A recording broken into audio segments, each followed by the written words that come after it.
Hello, and welcome to the audio recording of Amy Returns.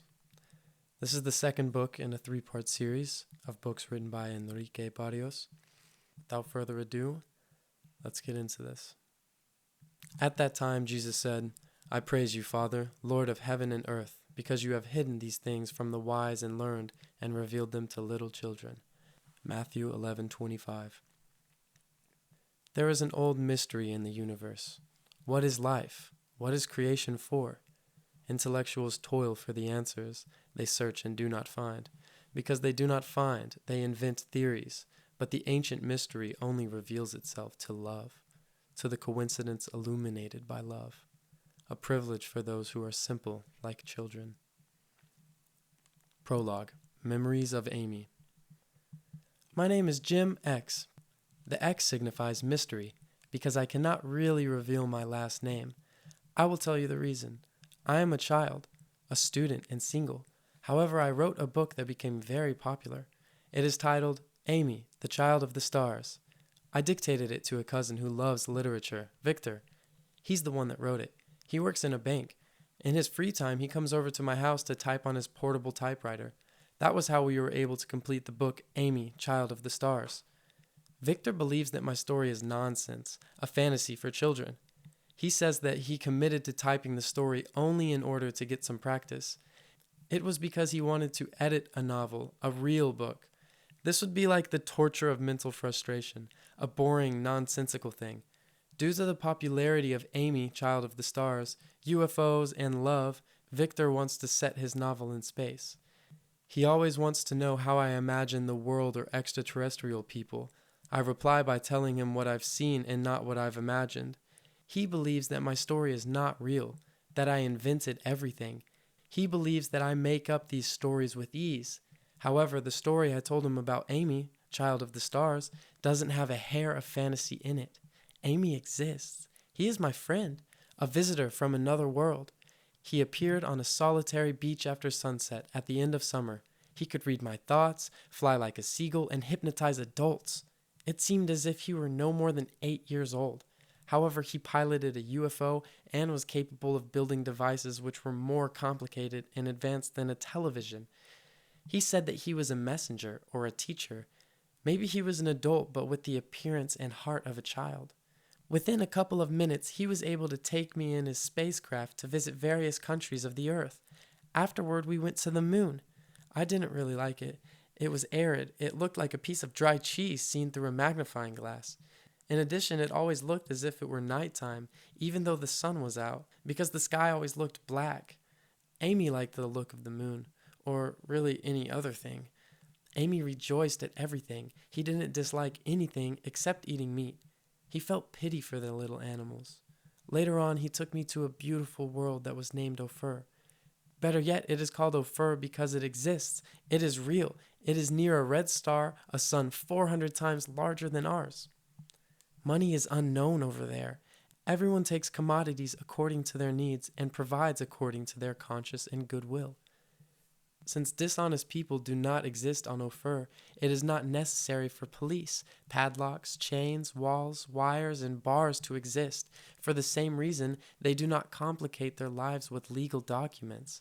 They are not divided by countries. Ophir is one nation of brothers, and since they are brothers, armies and wars do not exist. They are not divided by religions either. They believe that God is love. That is all. They live in the search to do good and evolve every day, but they also enjoy themselves in a safe manner. Everything is free there. Nothing is obligatory. Amy said that people from Earth can live in this way. That is why it is necessary for everyone to realize and know what he revealed, that love is the fundamental law of the universe. With that being clear in everyone's hearts, everything will be much easier. He also said that if we don't realize that, we will destroy ourselves beyond repair, because an excess of scientific knowledge in comparison to very little love is the formula of self-destruction. That is what is happening on Earth. It is because we are not civilized. According to Amy, the civilized worlds are those that comply with 3 basic requirements. Number 1, they have to recognize that love is the fundamental law of the universe. Number 2, they have to stop being divided by borders. They need to form one nation of brothers. Number 3, love is to be the foundation of every organization. Amy used a family as an example to explain the last point. Families are able to share without exception because they are united by love. He said all the civilized worlds live in this manner.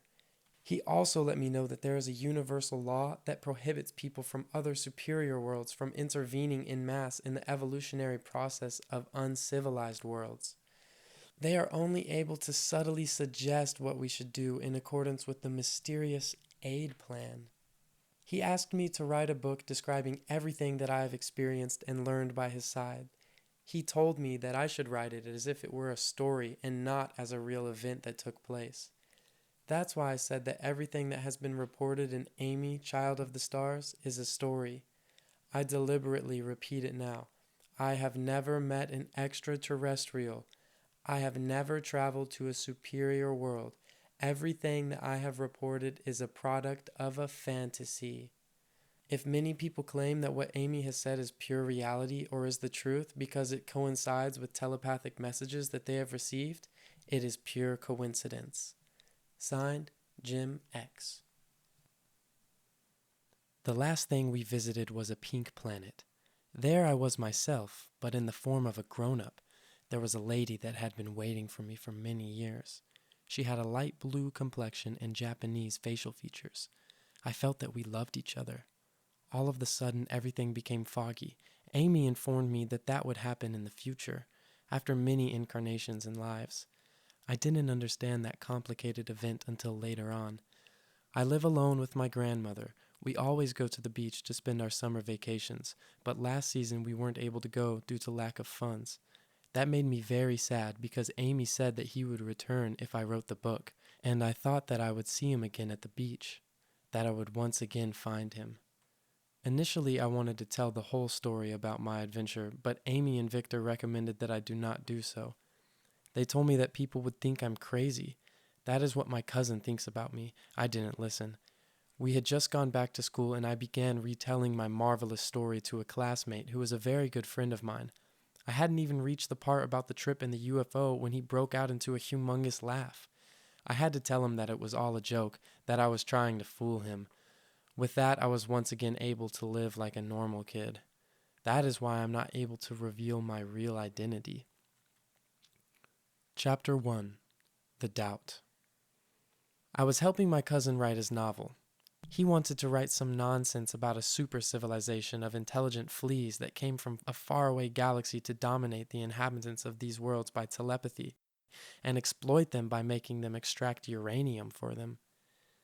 Since all of this seemed grotesque, repetitive, absurd, and damaging, he became bothered. He asked me if it had ever occurred to me that my adventure with Amy might have been a dream. Initially, I didn't pay him any attention, but he insisted. He asked me for some proof. I told him about the extraterrestrial walnuts that my grandmother had tasted, the ones that Amy had given me. We went to ask her about them. Grandmother, Victor is dumb. He believes that I dreamed up the adventure I had with Amy. You tell him, isn't it true that you ate extraterrestrial walnuts? Walnuts, my son? Extraterrestrial, grandmother. When, Jim? She asked with her mouth open, demonstrating surprise. What an interesting dialogue. Victor smiled triumphantly with mockery. Last summer we went to the beach, remember? Tell Victor. You know that my memory fails, dear ones. This morning, for example, I forgot my coin purse in the warehouse. I couldn't find it when the milkman came to charge me. I looked for it everywhere. Remember the extraterrestrial walnuts that you tasted? You liked them very much. I asked the milkman to accompany me while returning to the butcher shop. No, I believe it was the warehouse. Yes. Good thing that Mr. Johnson is very honorable. He kept it safe for me. I made many attempts, but my grandmother simply did not remember anything. You see? Victor said with a satisfied expression. You don't have any proof, except that it was all a dream, a beautiful dream, but a fantasy nonetheless. I looked for proof. Unfortunately, besides the extraterrestrial walnuts, Amy didn't leave any type of hard material evidence, nothing tangible. I kept on thinking about it until a new memory dawned on me. I have it! What do you have? When Amy left, everyone at the resort saw the UFO. With this, I thought he would be defeated. However, he was not impressed. I know there was a sighting that day, but I'm sure that is how your story occurred to you, right? Nothing occurred to me. There were witnesses. Witnesses of one of the 20,000 cases of light seen in the sky. Nobody knows what it's about, atmospheric refractions, balloons, or airplanes. Lights in the sky. To say it deals with UFOs, there's much imagination at work. But to invent a story about communication with a being from another planet? Come on. And not only that, to say that there was a trip to other worlds? That is going too far. You can become a very good fantasy writer, but do not confuse fantasy with reality. There are asylums, you know.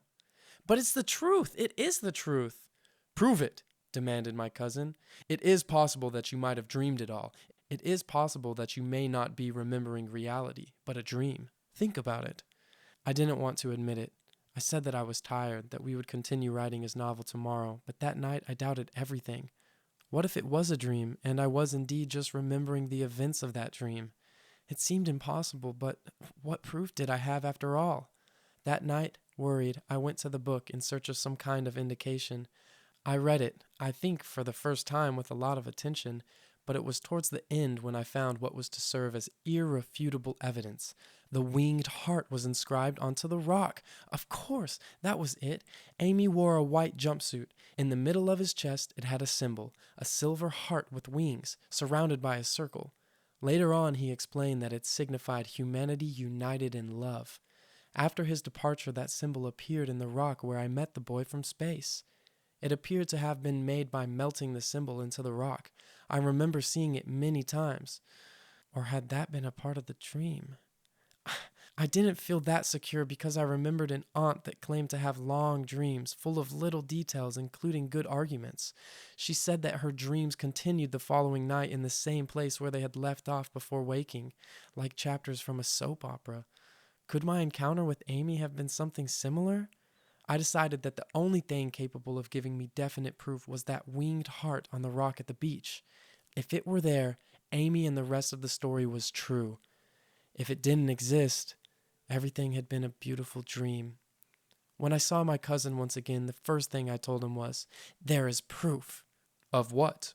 My encounter with Amy was real. "What is it?" he asked without paying any attention to me.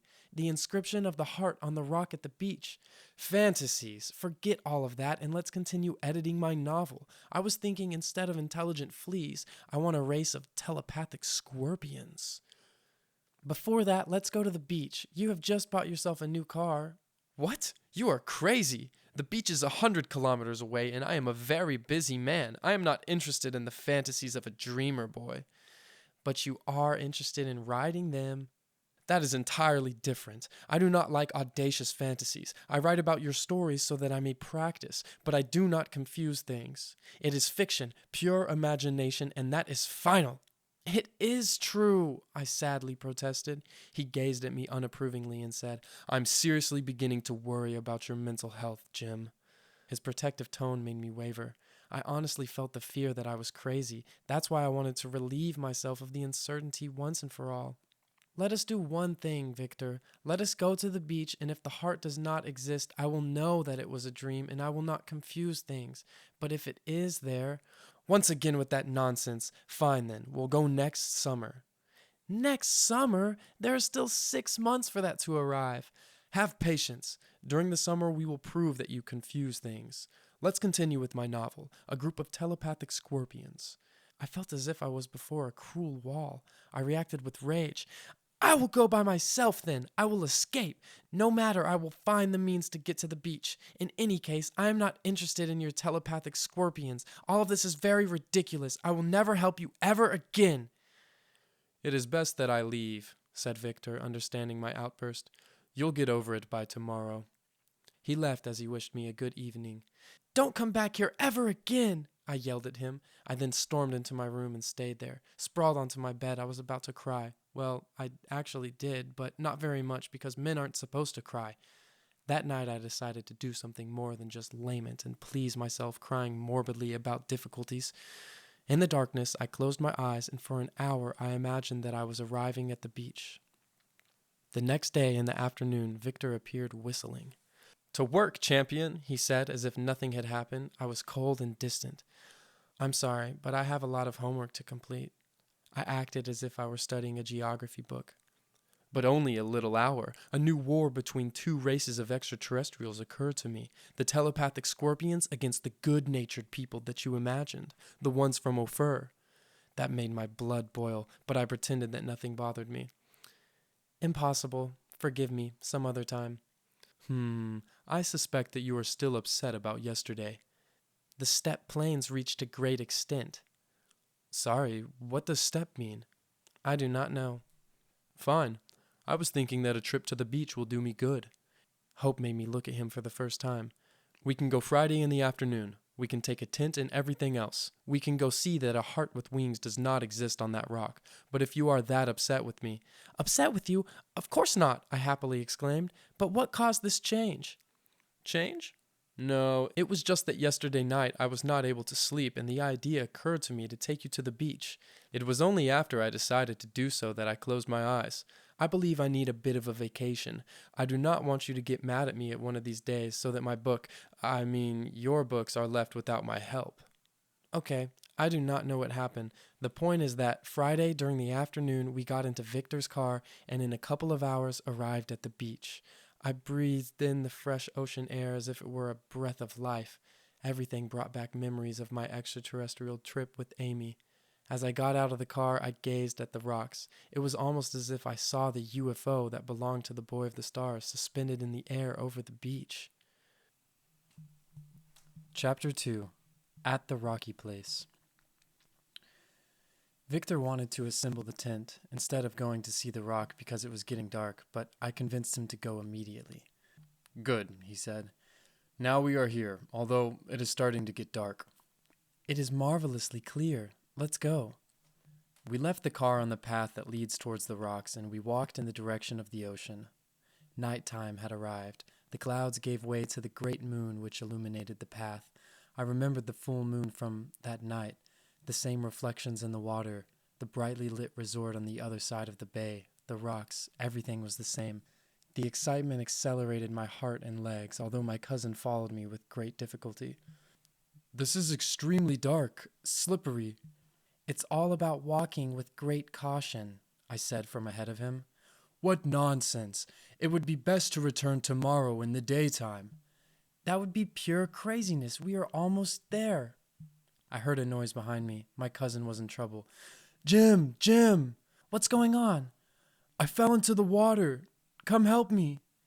It is better to walk carefully over the rocks, not through the water, as I moved closer to lend him a hand. I fail to see the difference. Everything is pitch dark here. Give me your hand. If you insist on not wanting to see, everything will be pitch dark for you. Look how I ended up, with the wet leg and wet shoe. This is pure nonsense. I will not continue. Let's return tomorrow. I thought it was absurd to have to wait until the next day while being a few meters away from the rock. We're almost there. It will only take a few more steps. It may be so, but it is very slippery and dangerous. The rocks are covered in wet moss. The tide is rising. It is very easy to break your spine. Let's return to the beach. We will build the tent, sleep, and return tomorrow. Be careful, Victor. The tide is rising. Jump onto that higher rock. Which splash! This time he was wet up to his neck. My cousin was definitely an old man, although he wasn't more than 30 years old. We built the tent on the sand. Victor changed his clothing while I reluctantly prepared a stupid bonfire. This deal about hanging out with children, he protested. This deal about hanging out with old people, I protested. Good, I said impatiently. You are dry now. Now wait here, I'll return in a while. I was able to finalize the issue with ease, but adults have the strange virtue of complicating everything, making simple things terribly difficult. Never! You will stay by my side. Something horrible could happen to you at those rocks in the dark. I'm sleepy. Now come on, lay down. I decided to accede and lay down, but as soon as he falls asleep... That's fine, let us sleep. It's very entertaining to sleep. I waited in the darkness like a snake waiting in ambush. After an infinitely long amount of time, his breathing indicated that he was sleeping. I stealthily began to slide out of the sleeping bag. I arrived at the exit.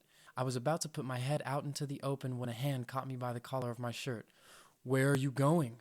Asked Victor. There, outside to the restroom. You understand. The perfect excuse. It arrived to me by inspiration. No one can deny someone a trip to the loo. It's okay, but return immediately. Do not worry, I will return. That's what he believed. Once outside the tent, I ran with the velocity of a ray towards my rock. A strange force seemed to have taken over me because I skipped from rock to rock like a rabbit. In a couple of seconds, I was at the foot of my final destination. I stopped with great emotion and I touched the rock lovingly. How long it had taken me to get to this rock. Now the only thing that was left to do was climb and look at the heart on the side of it. But what if it wasn't there? Everything darkened once I thought about that. I lost that strange strength. I began to climb with great difficulty, soggy with doubt and fear like an adult. I slipped here and there, but finally, I arrived at the other side. I walked with great emotion over the flat surface from the distance, and due to the darkness, you could not easily see the zone where the engraving of the heart should have been. I approached very slowly, savoring the moment with a sensation of anguish and joy. I arrived at the top. I looked for the symbol everywhere, but it was not there. It didn't exist. It never existed, I said with great desolation in my chest. It was all my imagination, a dream. I'm not a dream, said a familiar voice behind me. I turned around very slowly as if what I heard was an auditory illusion or something of the sort. Once I looked, I saw the white figure of my small and beloved friend. There he was, smiling as always. Amy! Chapter 3. The Encounter. I couldn't hold back the tears of joy as I hugged him. He was real and solid. Everything had been a reality. You're taller, Jim. That is true. Or you are shorter. You shrunk. We laughed like many times before. All of the sudden, I remembered Victor waiting for me in the tent. Last time it was your grandmother. Now it's your cousin. Can you not live without worrying? Amy could always perceive my thoughts. You are correct, but nothing. I have him in a deep sleep in the tent. The night is ours. Really? Of course. Do you want to see him on the screen? Asked Amy. He touched the small screen or television or whatever that little apparatus that is attached to his belt is called. That is not necessary. I believe you. Wow. Well, that's a change. What is? That you are able to believe me. I do not understand you, Amy. This trip that you made, was it not motivated by your doubts? I thought about it a little before replying. I had questioned his existence. I had made this trip to verify the truth of his existence. That is correct, but it was worth the effort. Now I'm sure that you exist. And when I leave, are you sure that you will not doubt that it was a dream after I leave? No, not at all. You are real. I touched his shoulder. And before that, was I not real then? But you still doubted. Once again, you are right. Why do people sometimes doubt, Amy? Because the mind functions on different levels, disconnected from one another. Sometimes a man can be violent and cruel, other times loving and a pacifist. If you are at a higher level, you are able to experience marvelous things, like your encounter with me, understand great truths, make your wishes become a reality, and so on. If you are at a lower level, you are not able to connect with your superior levels. Although you have known them before, you will doubt them. It will not happen again, Amy, but why did you not come last summer? I had written the book and you thought that I would come immediately. He laughed. I did not give you a precise date. You have to go on developing patience, the science of being able to maintain inner peace. The impatient person is not in harmony with the universe. Everything has its time. In addition, with your doubts, you violate a serious requirement necessary to establish contact. But you are a special case, even though you sometimes doubt my existence. I am very sorry, Amy. It will not happen again. Amy was looking at the lights of the resort situated on the other side of the bay. But everything is perfectly fine in the universe. Let's go. I have to take you for a ride around the galaxy. Fantastic. Where do you have your ship? Underneath the water? No, up here. He gestured towards the sky. I looked, but all I could see were stars. I do not see it. It is invisible. Let's go. I want to introduce you to someone. You're not by yourself this time? No, he replied, taking out one of his apparatuses from his belt. Initially, I did not like the idea of having to share the trip with a stranger. I felt more comfortable being alone with Amy. How are we going to get on the ship? In that instance, a very bright yellow light illuminated us, and at the same time I felt as if something carried me into the air. This time I didn't get that scared because I had already experienced this. The UFO appeared above us with an opening over our bodies through which the light was emanating. Very suddenly we were inside the ship in the little reception area that I recognized. I could not help but get sentimental. "What's wrong?" he asked, laughing. "You are like one of those over-sentimental women who cry." "I don't know. It's just that being here, it's something very surreal. It's not fantasy. It's reality." "Thanks, Amy." "Get over this nonsense. If it wasn't for your doubts, this would seem perfectly normal as it's always been. Come on. Someone is waiting for us in the command room. Come this way." I followed him without much enthusiasm. I imagined that a man with a green face was waiting for us. In Ophir, I had seen all types of strange beings. Upon entering, I saw a curious creature that appeared more or less human. A thin, light-skinned girl, violet-colored eyes and long pink hair, adorned with a ridiculous yellow butterfly. She wore a blue tracksuit. She looked at me directly and seriously as if I was a weird person. She seemed unfriendly and definitely ugly. Amy spoke to her in a strange language, but mentioned my name. "I introduced you to Vinka," he told me. "Go on, greet her." He encouraged us, smiling and speaking in both languages. We looked at each other without any joy or friendliness. She extended a large, thin hand. I felt a type of repulsion that almost impeded me from touching her, but after sneakily counting her fingers, there were 5, I extended my hand, as I had good manners. She had an agreeable warmth and softness.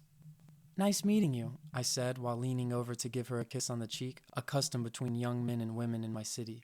She mumbled something and moved her head away with surprise.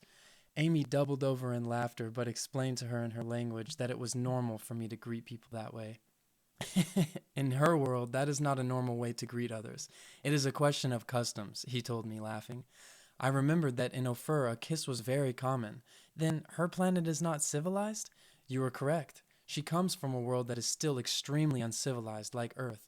It is best that you are able to converse with each other. Here, put this in your ear. It's a translator. Amy had in his hand a small object similar to an earphone, but without a cable. He also gave one to the specimen with violet eyes. "Now," said Amy, speaking in another language, but in the earphone I listened to the translation. "Converse with each other." "Hello," said the humanoid. Even though her lips emitted strange sounds, by the means of the earphone I understood her. "Hello," I replied. "What is your planet called?" she asked me. "Earth. And yours?" "Kia," she replied. Now that I was able to listen and communicate with her, I did not dislike her presence that much. "How old are you, Vinka?" 245 years, she replied.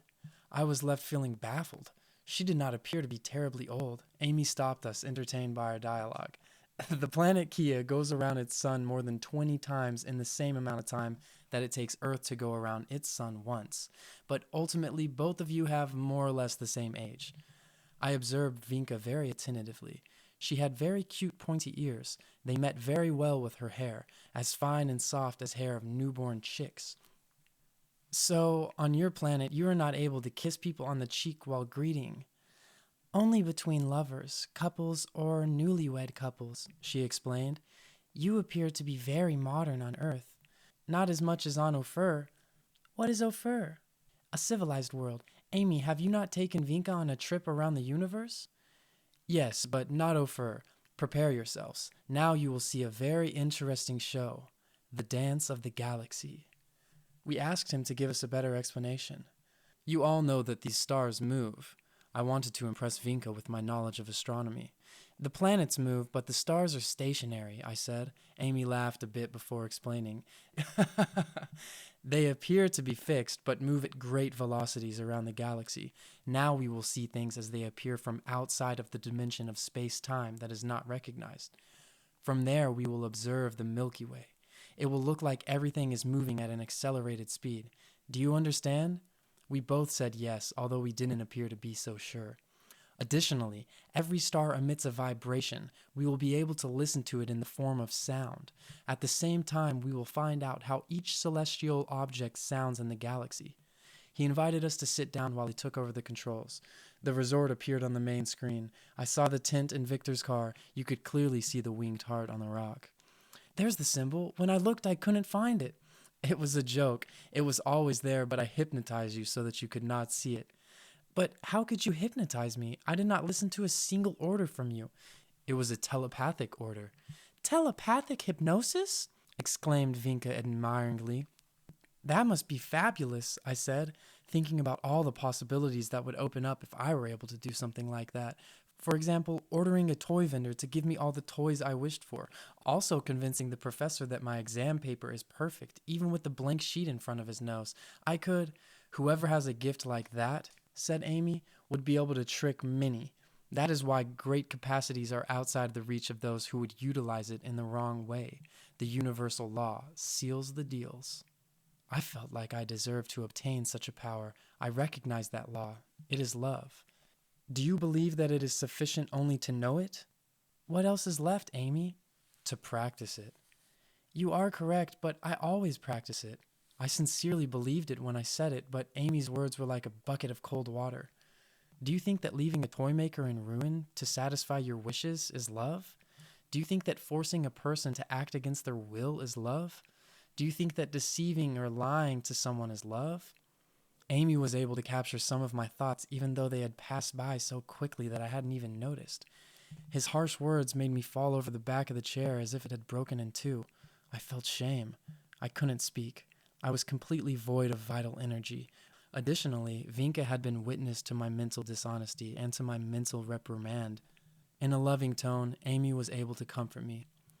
Don't worry, Jim. I have her in a small trance. She didn't hear anything. That partly comforted me, like Amy's affectionate tone, but I still was not able to move or speak. I had always thought I was the perfect poster child. However, it was now proven that in my mind I was plotting bad things. Amy had been able to make me realize that I was extremely dishonest. I do not know why, but little by little I began to feel great rage against Amy. That rage gave me the strength to compose myself. That is why I did not hold it back. That is the worst side of my job. Nobody likes to be shown things they did not believe they possessed, but if someone does not do it, they will never know. They won't be able to correct those faults. No one tries to surpass a defect that they do not believe they possess, but you should be able to reveal those faults to them little by little. I felt as if every one of Amy's words was an attack, an accusation, slander. Who was he to condemn me? He couldn't judge me in such a furious way over a joke from my imagination.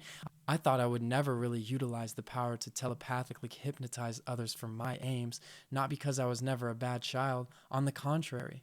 Has your ego recuperated? Amy asked, laughing. He laughed normally, but his laugh seemed sadistic and cruel. Are you going to continue to offend me?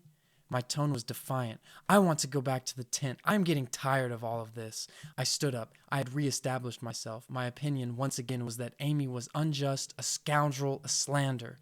I looked at him and sarcastically told him, "Oh, the marvelous extraterrestrial child, preaching love, and in the moment of truth, all you do is condemn the small errors that people make.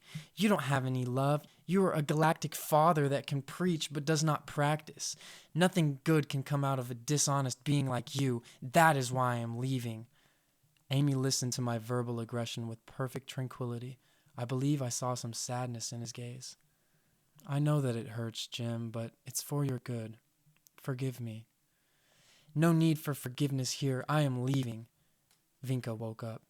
"You cannot leave so quickly, Jim. I would like to speak with you a bit more, to get to know you and more about your world." Her words surprised and softened me. I returned to reality. I sighed. "Well, I don't want to leave either, Vinka, but..." "But what, Jim?" she asked, looking at me from the depth of her luminous violet-colored eyes.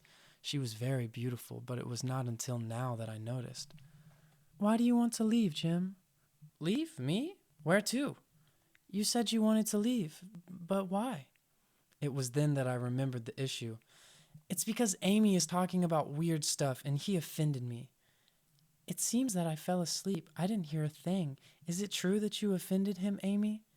"Is telling the truth seen as offensive?" he asked. All I wanted to show him was that he held a false belief. This hurt his ego, but he will get over it. I think I perceived a loving look in Vinka's eyes as she told me, "Do not leave, Jim. I think we have many things to talk about." I felt the same way. I wanted to know everything about her. Amy came out with one of his other jokes. "Enough forbidden romances. Let's go see the dance of the galaxy. You have your respective partners. I believe I showed each of you your twin souls in an encounter in the future. You must be faithful, even though you are yet to meet him or her. It was interesting, but I felt something similar to jealousy when I found out that she had a twin soul, another boy. Do not think badly, Amy. I'm only Jim's friend. It is difficult being faithful to a person you do not know, I opinionated. You do know her, although it was only during a vision of the future, but there is a sense besides the other 5 you know about that allows, among many other things, to capture the feeling of a person no matter how far they are. Telepathy? Telepathy deals with thoughts. The sense I mention is more closely related with feeling. Have you felt the presence of your partner, Jim? That was very intimate. Well, sometimes at night I feel there is someone for me somewhere. You believe, or do you feel her presence? In those moments, I believe that I feel her. Are you capable of loving her in those instances? Well, I don't know. I believe so. Yes? Well then, you are developing that superior sense. In order to evolve as people, we have to be able to do so. It also allows us to capture spiritual things without needing to utilize the other senses or our thoughts. We are then able to distinguish between good and not so good people, between truth and a lie. We are able to perceive true love in God's presence. In Kia, there are many that do not have faith in God, said Vinka. When that sense has not been developed, faith is necessary. When it has, it is not about believing or not believing. You simply perceive its marvelous presence. Then we are able to bring forth our love without needing to see.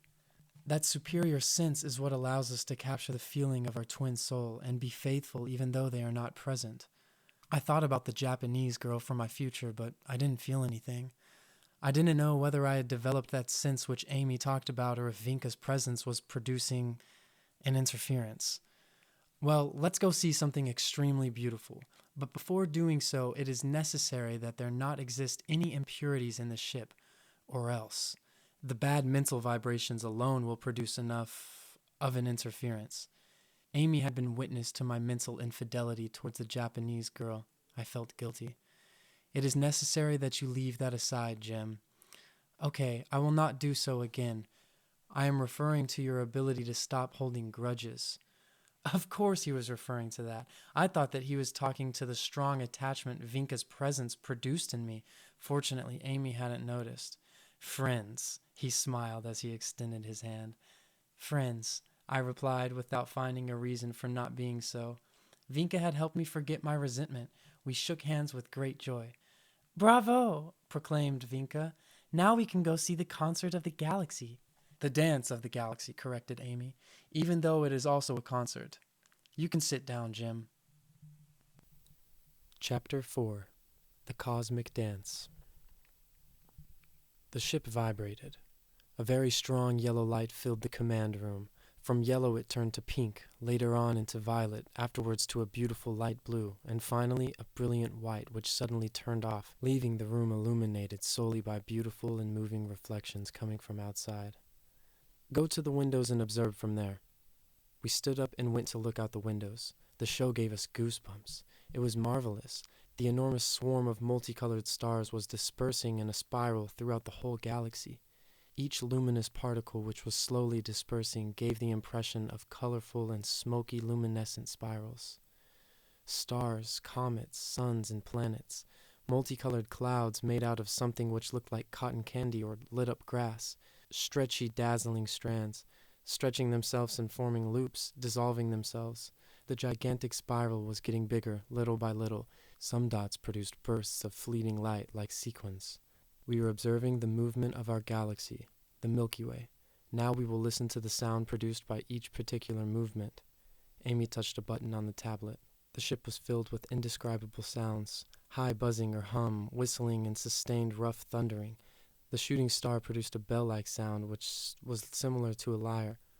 The final result was of an impressive concert. And this is what the galaxy sounds like. Let us speed things up.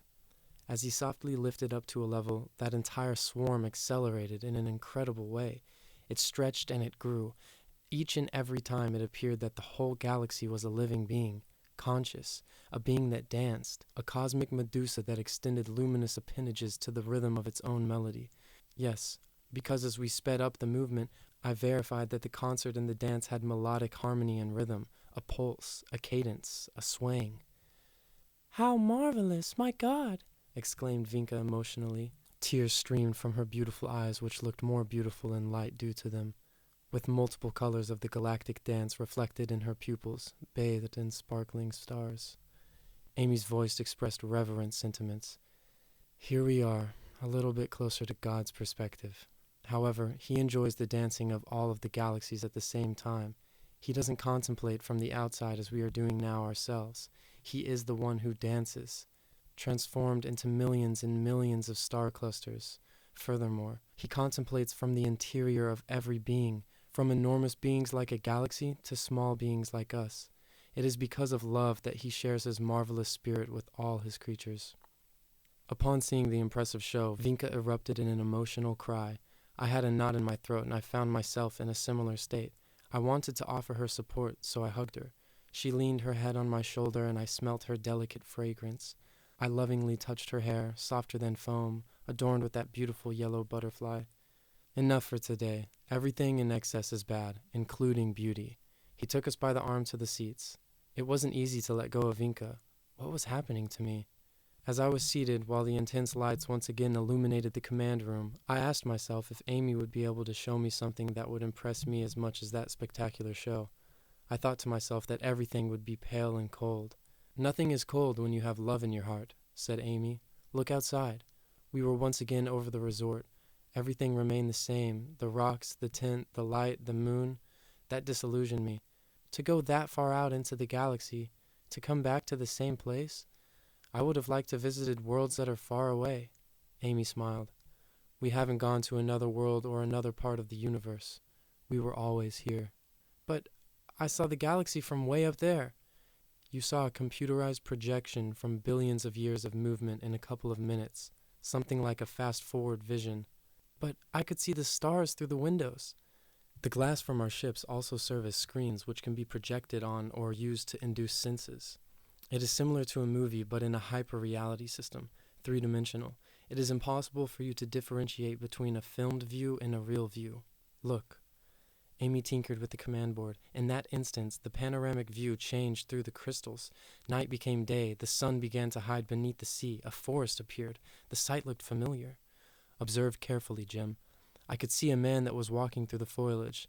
"It's the hunter!" I exclaimed with surprise. In my previous trip, we had been in Australia. We went with the purpose of being seen by the hunter in accordance with the command from the supercomputer, which is centered in the center of the galaxy and is in charge of coordinating all of the movements of the spaceships from civilized worlds.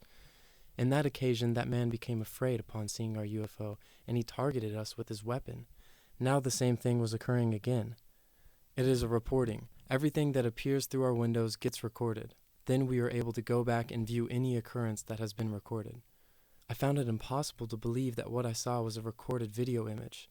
The trees were there, the man, the sky, however that had occurred almost 2 years ago. When the man targeted us with his weapon, just like last time, I felt the impulse to hide, but I refrained from it. However, Vinka did run to hide behind a couch. Amy and I laughed. "It's a recording, Vinka. Observe." He manipulated the command board. Once again the moonlit beach appeared. Immediately after that we were back in Australia. This time the hunter had not seen us. He was climbing down innocently by the trail. Soon he would discover us and want to attack us. Now we will see it in reverse. The man walked backwards. "Come and see, Vinka. This is very comical." She came over to observe our friend playing with the hunter's image. "How are you able to know when an image is real and when it is a recording?" I asked. "Living beings emit forces that I perceive with the sense that I spoke to you about. Recordings don't." We returned to the beach, but this time it was not yet nighttime. "Observe, Jim," recommended Amy. When I did so, I almost fell over backwards. There I was! I was coming out of Victor's vehicle. My happiness was clear, but what was more surprising was that I saw myself. What I meant to say is that I looked in the direction of the UFO, but I didn't see it. You did see it, but with the sense that you're developing. For that internal power, the invisibility of our ships does not work. Amy once again made the dancing galaxy appear. Yes, we have small powers, but imagine the powers that the magnificent being which we are observing has. Vinka appeared confused. "A galaxy is not a being." What is it then? Amy asked with a smile. It's a thing, a cluster of stars, but it does not have life. It doesn't have life? Amy repeated as if he had heard an atrocity. If a cell from your liver could come out and see you, according to its measurements of time, in a fraction of a second, it would say that you are an inert or motionless mass, something strange without a cellular membrane, without a nucleus. Understood? Yes, I think so. Then the galaxy is a grand being for which we are microscopic parts, an infinite being which is infinitely more conscious and intelligent than ourselves. I thought that to be absurd. Intelligent? The cell from the nail of your pinky finger would demonstrate the same surprise if another cell were to tell it that you are intelligent. You! That dead mass that only exists to give rise to the most supreme creation of the universe. The cell on the nail of the pinky finger of the right hand of Jim. I don't think I understood the explanation, but Amy's laugh was contagious. He began to show Vinka some of the screens from our trip to Ophir. When we got into the amphitheater, people were projecting their visions and thoughts onto the screen. She showed admiration. You guys have a great scientific level and impressive knowledge. Compared to the levels of your worlds, it may be so, but we are more interested in our spiritual level. That is more essential. The rest is simply a means to an end, not the final destination. We utilize science to bring greater satisfaction to people, but the greatest things are obtained through the spiritual. Someone could be the owner of our whole world through technological conquest and domination, but if in his head there is only ignorance towards spiritual things, and in his heart there is no love, his life will be more miserable than that of a beggar. But why? Because love is the foundation of happiness. You are right, Amy, said Vinka, briefly glancing at me. Then she lowered her gaze as she blushed. Amy realized the situation and began to laugh. Love is not just about romance. It is about the love of life, nature, the air that you breathe. Loving the Creator for giving us the beautiful opportunity of existence, to love all people, all the manifestations of life. When Amy spoke, I felt that he was correct. His words ignited in me the feelings which he expressed. When you possess the gift of love, happiness is always present, even though your material possessions are few. If we seek only love, in addition to that, we would obtain everything else. But if we seek only material goods, we might obtain them, but we will not at the same time obtain happiness, because happiness is the real fruit of love. Vinka appeared to have understood. Happiness is bought with love, Amy said with happiness in his eyes. Happiness is gained through the strength of love. And love? What can love be bought with? I asked. Good question. Do you know the answer, Vinka? Do you know what love's price is? I don't think that it is a material object. Of course not. Gold cannot be bought with silver. Let us go meet an interesting person. This person inhabits your world in Kia. They will give us the answer to how love can be obtained. Hurrah! I exclaimed enthusiastically. Not so much because I was going to learn how love can be obtained, but because I was going to see another uncivilized world. Thinking about that, a doubt passed through my mind. Amy, how will I know if what I see is a reality or if it's a recording? Maybe everything I saw in Ophir is a recording. Always full of trust and faith, he laughed. I felt so embarrassed. It's just that, learn to have faith, Jim. What you saw in Ophir was real. You should trust me. I don't tend to lie. Ever? Vinka appeared interested by that statement. Amy searched for the best way to explain something so complex. Well, sometimes it is not convenient to shed too much light upon someone that is accustomed to the darkness. They could be dazzled and be blinded. Other times it is not beneficial to show a lot of darkness to someone who is accustomed to living in the light. They can die of fright. We told him that we didn't understand what he meant. Excess of light or darkness impedes sight. Sometimes it is convenient to speak to the children of the stork.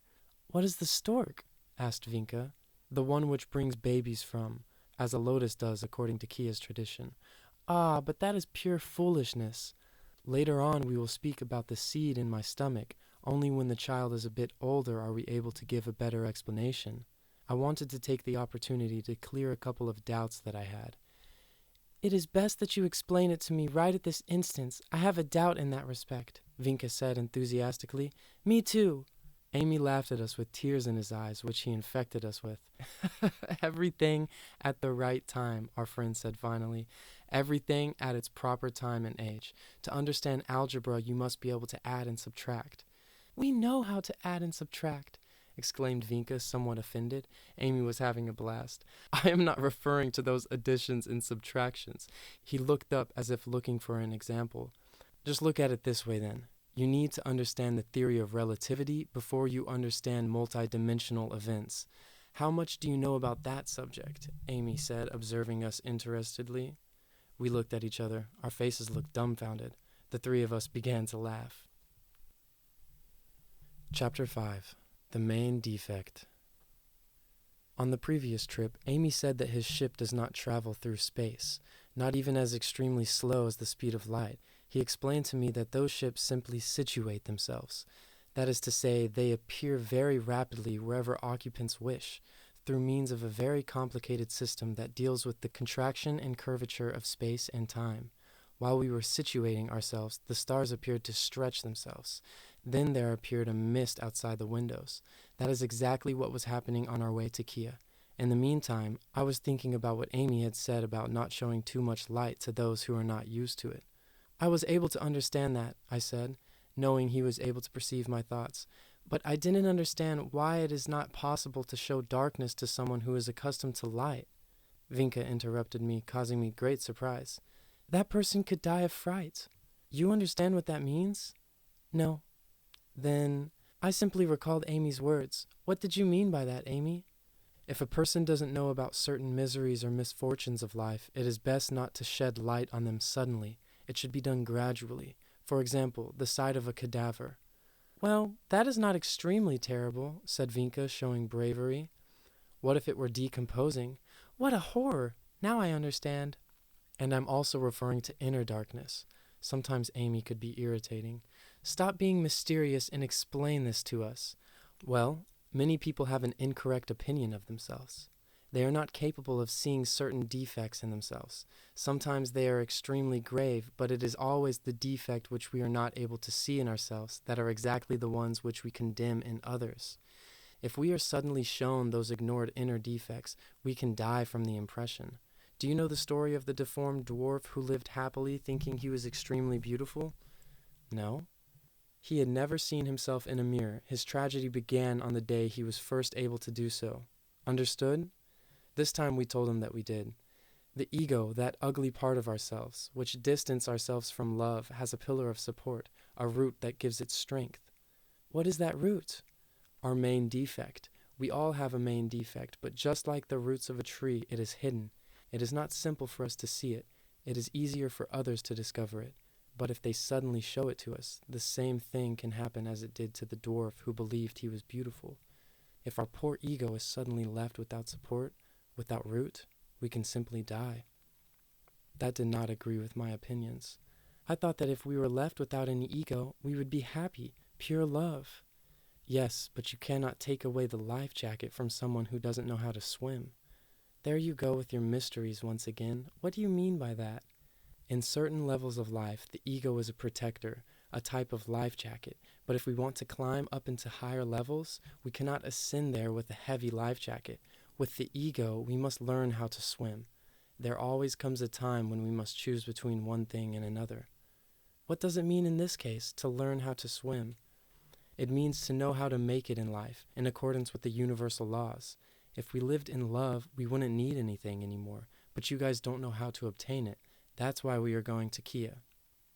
I asked him if he knew what my main defect was. Of course, he replied, laughing. It is much uglier than a mambaka. A what? A mambaka, an extremely ugly specimen from a prehistoric world. Vinka looked doubtedly before asking, Do I also have a beast of a defect? Main, corrected Amy between laughter. Of course. If you didn't have one as ugly as a chachaka, this is also another creature from that other world, you wouldn't be on a mission in Kia. Me? In a mission? What mission, What is Amy? my main defect? I asked at the same time. The child from the stars let out a soft chuckle, like the one that babies make. Let's go by the sections. I cannot answer two different questions at the same time. First, the defect. Afterward, we will talk about the missions that each of you needs to realize in his or her respective planet. Mission? Me? Which mission, Amy? Now there are 3 questions, he laughed. I cannot let you know what your main defects are because you are not prepared to know that ugly, unexpected truth. I cannot leave you without life jackets. However, I must, little by little, show you secondary defects derived from the main one. This job is extremely delicate and painful for the three of us. Just a while ago, I showed you something ugly that belongs to you. Right, Jim? Ah, the slander, I replied as I remembered the accusations from him. He laughed once again. The reaction to protect yourself is always the same. Slander, offensive, evil, accusation, but the hurt has already been done. The blow has been dealt. The consciousness has seen it. A crack has been made in the branch of the ego. Little by little, a secondary defect will become terminated by being overcome. Once we have seen it and accepted it, we can fight against it. Although we take a while to accept it, he said while looking at me. In that way, we can get closer to the main defect, but at the same time, we are learning how to swim. Now tell us about the mission, said Vinka impatiently. I didn't really understand much of what Amy was telling me about my defects in my ego, but my intuition told me that he continued to offend me. What I said can be applied to every single person, not exclusively and only to Jim. He had listened to my thoughts and had thought it was funny. Vinka did not give up. And now, about the mission. What is our mission, Amy? You wrote the book how I asked you to, correct? Yes, Vinka and I replied. What? You too? We said at the same time. Both of you wrote your respective encounters with me, Amy informed us, amused with our surprise. I looked at Vinka with curiosity. What was the title of your book? Amy, Child of the Stars, she replied. This is plagiarism, I exclaimed. Like always, Amy was dying of laughter. Why is it plagiarism? Vinka looked at me innocently. Because that is the title of my book, the one I wrote. What an awesome coincidence. What is yours about? Well, about my encounter with Amy, about my grandmother. Mine is also about my encounter with Amy, but I do not have a grandmother. I went to Devashtan, a civilized world. I visited Runka, Philus, and a colorful world. Silence, ordered Amy as he listened to a loud noise that came from the command board. A red light came on. Red alarm, magnificent. Vinka became frightened. How can it be magnificent for a red alarm to go off? What does it mean? It means that a seismic tremor is going to take place. What a great opportunity. Oh, an earthquake? I asked with grave concern. On Earth, but we will reduce it to a tremor. Let's go. I want you to see this. We will return to Earth. We will see how the protectors do their job. Then we will go to Kia. You mean to say that you are able to prevent earthquakes? I asked with great curiosity. Only some of them, only sometimes. You will see. Many of the ships of the Fellowship are dedicated to this protective role. Which fellowship? The Fellowship of Civilized Worlds, replied Amy as he operated the command board. I scratched my head. This is complicated, Vinka agreed.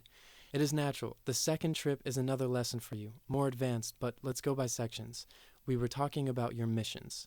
You must know that you are not originally from the planets you were born in. You, Vinka, are not from Kia, and you, Jim, are not from Earth. Upon seeing this, he positioned himself in a better way to enjoy the looks on our faces. That is not possible. I was born in Kia. I have my birth certificate. My Aunt Clorca said that she used to change my diapers. I was born on Earth. My grandmother, Amy interrupted us as he smiled. It's true. You were born in these worlds, but you are not originally from them. That doesn't make sense, Amy, I said. If someone is born in a place, he is originally from there. Not necessarily. You were born in uncivilized worlds, but you are from worlds of the Fellowship. You are only fulfilling a mission in those uncivilized planets. Chapter 6. The Mission. Once we recovered from our surprise, Amy began to explain many things to us. Soon enough, on your planets, many disagreeable events will occur. Like what events, Amy? Many geological changes, meteorological, biological cataclysms, and plagues, apart from many new illnesses that millions will get infected with, but they will not affect those who maintain a certain interior purity. Why will all of this happen? Asked Vinka with her eyes wide open. Due to two factors. First, due to science being utilized in a destructive form towards nature, which is producing many grave imbalances. Also negative mental radiations which are emitted by human beings that accumulate dangerously in a layer of psychic energies which surround your worlds. All of that is greatly affecting everyone and every being on Earth and Kia.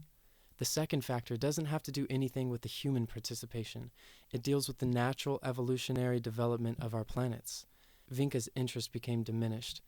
And from what civilized world do I originate from, Amy? Let's go step by step. I'm responding to your first question. That process, which should have been natural, is being prematurely accelerated by bad human actions, thoughts, and feelings. Changes which should be soft will be violent, destructive, unless people begin to live in accordance with universal harmony. There is still much that can be done to diminish losing lives or total destruction. The end of the world?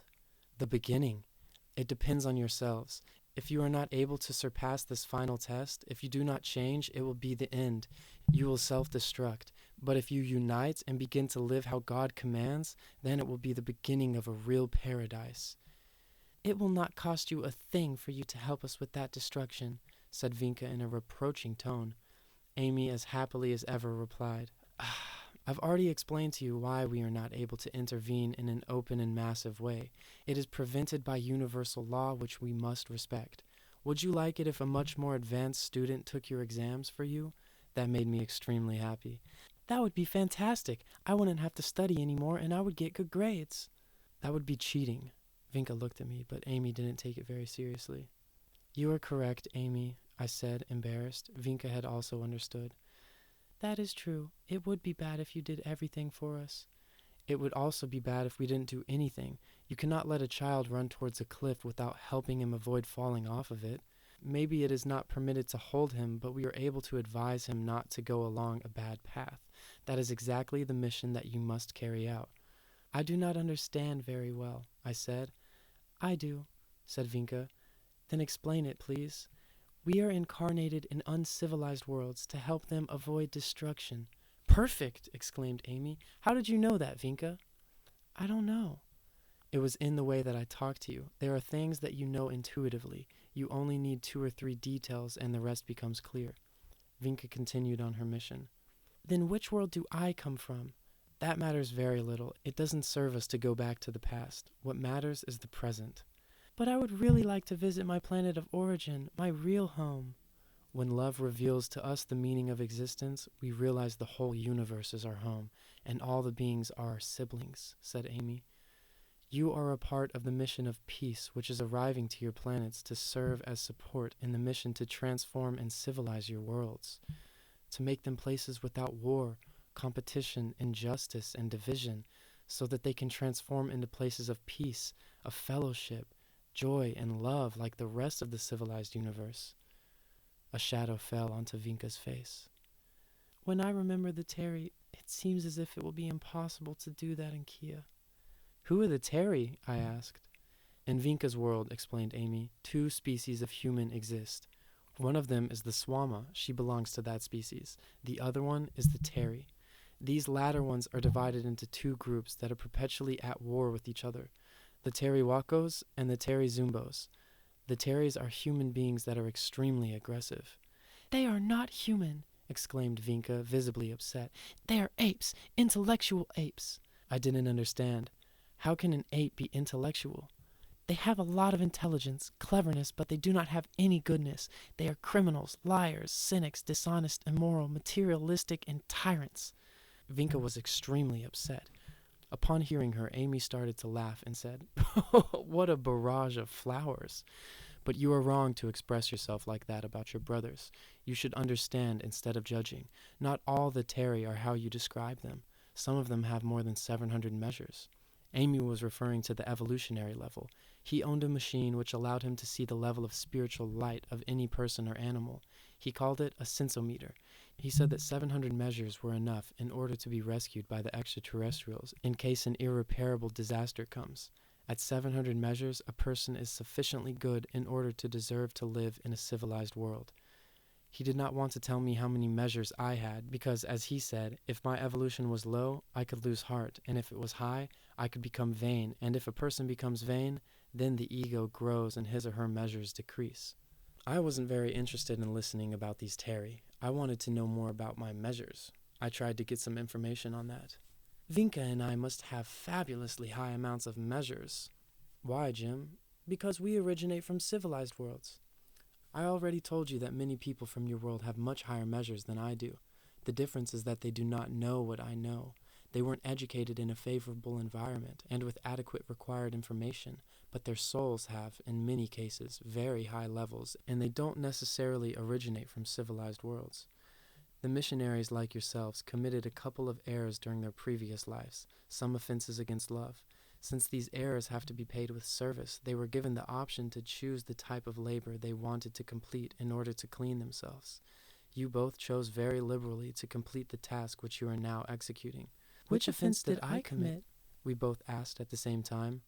That does not matter anymore. You must never go back to think about the errors of the past, whether they are yours or someone else's. If you both dedicated some effort to complete the compromise that you are indebted with, you will end up clean and shiny. Then you may return to a good and fraternal world, when you have finished the mission in accordance with the aid plan to civilize your worlds in order to avoid the destruction of those worlds. There aren't any Terrys on my planet, but it seems like it's an impossible mission. How can we do something about that? It will not be as impossible as it seems. In the first place, the events which are approaching will help you. Many will come to understand that they cannot continue the way they are going. Secondly, the people who wish for a great positive change constitute an immense majority. They only need to orient themselves. Thirdly, we must account for the missionaries like yourselves. There are thousands and thousands of them. Thousands and thousands? A real extraterrestrial invasion, but with the purpose of bringing about peace. They are everywhere. They are in all the important fields of work, in many businesses, in the media, newspapers, in radio, television, public administration. In every field there is at least one. That is incredible, we exclaimed, because we didn't know of any. How can we recognize them? Through their work. People can recognize them through their deeds. Missionaries are always in places where they can serve. Is there any way that we are able to physically recognize them? None, only by the fruit of their labors. They speak through their service and charity work. Is it not against the law which prohibits interference in the uncivilized worlds, since many beings from superior worlds are helping? I asked. There is an allowance for doing so. On the other hand, you do not remember the information you were given before, at least not consciously. Upon thinking about it, I thought it was impossible that I originated from a world other than Earth. Amy, you said that I originate from a civilized world, but I admit that I have many defects. However, the people of Ophir were superior to me. Well, it's because you have an ugly fault like the Mambaka. He laughed. Additionally, the uncivilized environment has affected you a lot, but with selfless service you will recover and go beyond your current level. Little by little you will distance yourself from your inner wolf. What is a wolf? Asked Vinka. An animal similar to a chug, but with hair instead of feathers, replied Amy. Stupidly, it occurred to me to ask, what is a chug? An animal like a wolf, but with hair instead of feathers, laughed Amy. Chapter 7. The Captain. Through the clouds my blue planet appeared with its white clouds, oceans, forests, and deserts. The earth grew rapidly. We descended in the dark part of the planet where it was nighttime. Light spots appeared showing the locations of cities, but everything was upside down. The cities were above and the stars were below. However, inside the spaceship, the real below was the floor of the vehicle. We have artificial gravity, explained Amy. Now we will see what our friends do in order to avoid a huge earthquake. We advanced over the ocean, which was illuminated by the moon. Better yet, under the ocean, because we were still upside down. I made out lights from a coastal city up ahead. This is the tip, Amy said, looking at the screen. We will continue. Everything darkened through the windows. Let us go towards the back. Look through that screen so you can see better. Like the previous trip, the screen in front of us showed with great clarity everything that surrounded us, although it was dark outside. Amy straightened the ship. It appeared as if we were flying over land. Underneath us you could see mountains and very dry valleys. Then we went into the ocean. I noticed that every so often I would come across fish, whales, and schools of sardines. However, everything could be seen clearly as if the medium in which they were in was transparent, as if we were up in the air. This is very beautiful, said Vinka. Everything is beautiful in every instance, for the one who knows how to see. At the bottom, far away, an object appeared like a cigar in a horizontal position. It grew rapidly. Very quickly I realized that it was an imposing spacecraft submerged beneath the water, suspended near the bottom. It was an impressive sight. It was similar to a gigantic city. When we were close to it, it seemed impossible to see its limits. They became blurry due to their distance. Thousands and thousands of illuminated windows indicated that it had dozens of floors and levels. My God, what is that? exclaimed Vinka with surprise. It is a mothership. It is one of the most important ships that participates in the assignment to help Earth. For an unusual reason, it has descended to the ocean floor. Usually it remains in space. It is a type of aircraft carrier, but instead of aircrafts, it carries spaceships. It can also harbor millions of human beings. It must always remain nearby. You never know when it will be necessary to rescue many people. That is where the commander who is in charge of the aid plan for Earth resides. He lives in that ship permanently. We will see why he is here. Amy operated the levers. The face of a man appeared on a screen. I understood in that moment that that being was not terrestrial because his appearance reminded me of the images of the great teachers or masters of humanity. His serenity was apparent, with features more beautiful than the usual inhabitants of the earth. That tranquil happiness, that harmony, that sweetness and peace. Not even in Ophir can you see a face like this. However, he appeared very similar to an earthling because of his features, except for his gaze. His extraordinarily big eyes, full of kindness. I immediately felt sympathy for that being. I introduce you to our brother, the commander. The man on the screen greeted us in a strange language, but I received the translation from the earphones we wore for translation. Welcome to our ship, Vinka and Jim. I'm in charge of supervising the entire plan to aid planet Earth. Nice to meet you, we said with great shyness. A simple smile illuminated his face when he said, I await you with great affection in my dwelling place. His image disappeared. I looked through the window. We were getting close to an opening underneath the gigantic ship. We entered vertically. We appeared in an enclosure that was not too large and perfectly dry. There were other ships that were small, like Amy's, parked inside. While we parked, I could see that the hatch closed the opening which we entered from. Amy got on his feet. We will descend now. Does that mean we are going to go outside? Of course, we will go to meet the commander. I would have liked to ask a million questions, but I didn't have time because Amy took us to the exit. Upon opening the door, there was a staircase. While we went down the stairs, I noticed our ship was being supported by a tripod. That was the first time that it landed with me on board. Before, it was always suspended in the air. We walked towards the door, and when we reached it, it opened. There appeared a brilliantly lit, long corridor or hallway. The ceiling was very high. It was concave. It had proper lighting, illuminated with a soft cream color. The floor was made up of a soft and spongy material similar to rubber. It was always illuminated with a beautiful light blue color. The walls appeared to be made out of a type of soft and opaque metal. Various doors of immense size complemented the panorama. Some very long ones had illuminated signs with a language that was unrecognizable to me. It's the language of the Fellowship, explained Amy. I believed that each world had its own language. It does, but we also utilize a common language so that we can understand each other, specifically in written form. It is an artificial language. We must all study it from childhood. It is easier for us to write it than to speak it. Why? Because not all humans have the same shape of throat and vocal cords. It is easier for some to emit certain sounds, but for others it is difficult. Like the Chinese, it is difficult for them to pronounce the letter R. Who are the Chinese? Asked Vinka. A people from a place in my world. They have eyes like this. I stretched my eyes to show her. How pretty, she said. The three of us laughed. We arrived at the end of the hallway. There appeared in front of us an extremely wide door. It opened. It was an elevator. We entered. I looked for buttons, but there weren't any. Amy simply said, Commander, and the door closed. We perceived the soft movement of the elevator as we ascended, but all of a sudden, we moved horizontally. It was more than an elevator. That thing was a vehicle that could transit or move in various directions. This ship emits radiation that kills germs that are found in the air or on any surface. That is why there is no danger our germs could affect the members of the crew. Additionally, all of them will be, in other words, disinfected before they enter any other world belonging to the Fellowship. The door opened, but not the one which we had entered from. Another one, behind us. A beautiful room appeared as if it was from a dream. It was decorated with natural plants of various types and colors. I don't know why, but I would never have imagined plants in a spaceship. A series of hidden fountains of lights of diverse shades produced an atmosphere like yellow gold. Many of the compartments or rooms were separated by crystals. I saw a fountain with a waterfall. It imitated a singing waterfall coming down between rocks, mosses, and natural algae. Some fish and other animals which I didn't recognize crawled through there. Vinka couldn't contain her excitement. This is beautiful! Evolved souls need to surround themselves by beauty, and nothing can be more beautiful than nature. He led us to the back. On the left, through a short hallway, there stood a man waiting for us. The man who had greeted us through the screen stood waiting for us, the commander. Past him, I saw an enormous window. It led to a river which ran calmly through rocks and vegetation. At the end, a blue sun was peeking over some hills.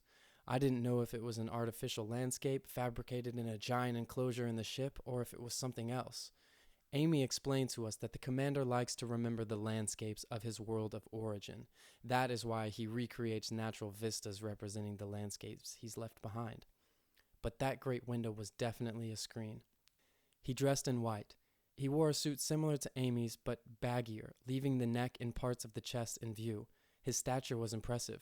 He mustn't have measured less than 195 centimeters. He seemed to radiate brilliance. He appeared to be shining. Amy made us get closer to him.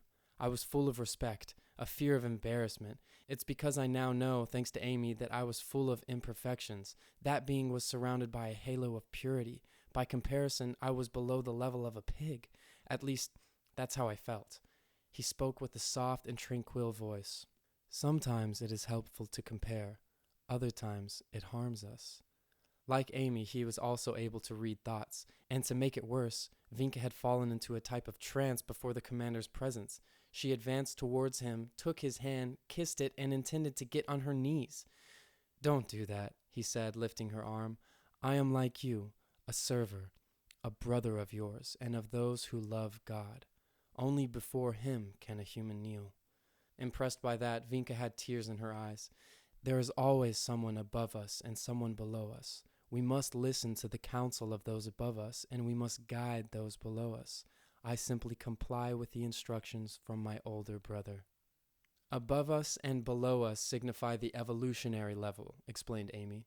The commander walked towards a very modern piece of furniture with aerodynamic lines. It looked like a cosmic disk. While seated behind it, he began to say, "I have descended onto this planet with the sole purpose of establishing this contact." In that moment, I wasn't able to capture the importance of what he had just said. I couldn't understand the greatness of the fact. The commander of a gigantic operation carried out by extraterrestrial beings descended on Earth on his ship, the size of a city, with thousands or even millions of crew members on his board, only to communicate with 2 children. Amy interrupted. "You will have to take his message to your worlds. What he is about to tell you will serve Earth as much as Kia, because the commander is communicating with our brothers who are in charge of the plan to assist Kia. Both worlds are in a similar situation, so pay very close attention." The commander took over. "As you have been informed, you have been inserted into the gigantic cosmic evolutionary plan for your worlds. A great number of servers are participating in this plan. Some of the incarnated beings of these worlds participate unaware of their role at the moment, while others participate and are aware of their role in the plan. Brothers from planets superior to ours also work on this mission to help, and lastly, other brothers who are no longer slaves to the limitations of a dense body collaborate with us on this plan. We all do this on a perfect timeline, until the body which we occupy takes its last breath, until the intimate God calls us to serve on other planes. For this selfless behavior, we do not await any other reward than to complete the call of our conscience. Only love moves. You must know that many important and profound changes are on the way. We are doing as much as we can to avoid the negative impact of these events. The rest you must do yourselves. You must understand that what governs the flow of life in the universe is the spirit of the creative force, which is love. If you do not let love govern, you are acting against the natural sense of the universe. Therefore, you cannot have harmony in your personal lives, nor in your social or international relationships. The ignorance of the immense majority is in part the cause, the root of the painful situation which can take you to total destruction. We are inspiring many people in all of the countries. We send messages with teachings and instructions, but we cannot avoid that some of them can become distorted by their particular beliefs of those who receive them. This produces confusion and discouragement, but day by day, everything will become clear. We are also inspiring literary works or pieces, musicals, movies, and other cultural manifestations. We will do whatever is possible so that they can become publicized, because they are the seeds of love for the consciousness and a great preparation for the great encounter. Amy interjected in order to explain what he was referring to. You will not always be separated from our brothers of the universe. When you stop being divided in injustice and violence, ignoring the rector of the universe, love, then you will enter the fellowship. Somewhere by the year 5500, I thought, upon thinking about the people living on the streets in my world. The commander, of course, heard me. If something different were not to occur, the process could take millennia or never be realized. But up ahead, phenomena which cannot be explained by any theory are approaching. In those moments, you must remember our words, also expressed by the spiritual teachers in history. You must understand that the only thing that can save you from this imminent destruction is to recognize the universality of love and allow it to govern in all dominions of your life. If you do not do so, you will not deserve nor be able to survive. We will rescue those who have done so. The wheat will be separated from the chaff. The plan in which we find ourselves serving is a divine plan, decreed by the agenda of the Creator since eternity. We are His executors and servers. He stood up. That is all, dear children. Now I leave you in the hands of the captain who is directing the work which we are carrying out in order to avoid great loss of life in this part of the planet. In that moment, the man who he was talking about entered the room, dressed like our small friend and not as tall as the commander. He told us, "I'm going to show you how we are going to slow down the effects of an earthquake which is approaching. Follow me, please." He guided us with great affection and care. "Be with God," expressed the commander while he placed his hands over our shoulder, "and remember that you are protected. Never fear. We will save you from all harm, but do not abuse this protection by committing crimes against nature and against those who are sensible. In those cases, we will not be able to do anything. Do not forget to write my message in your books.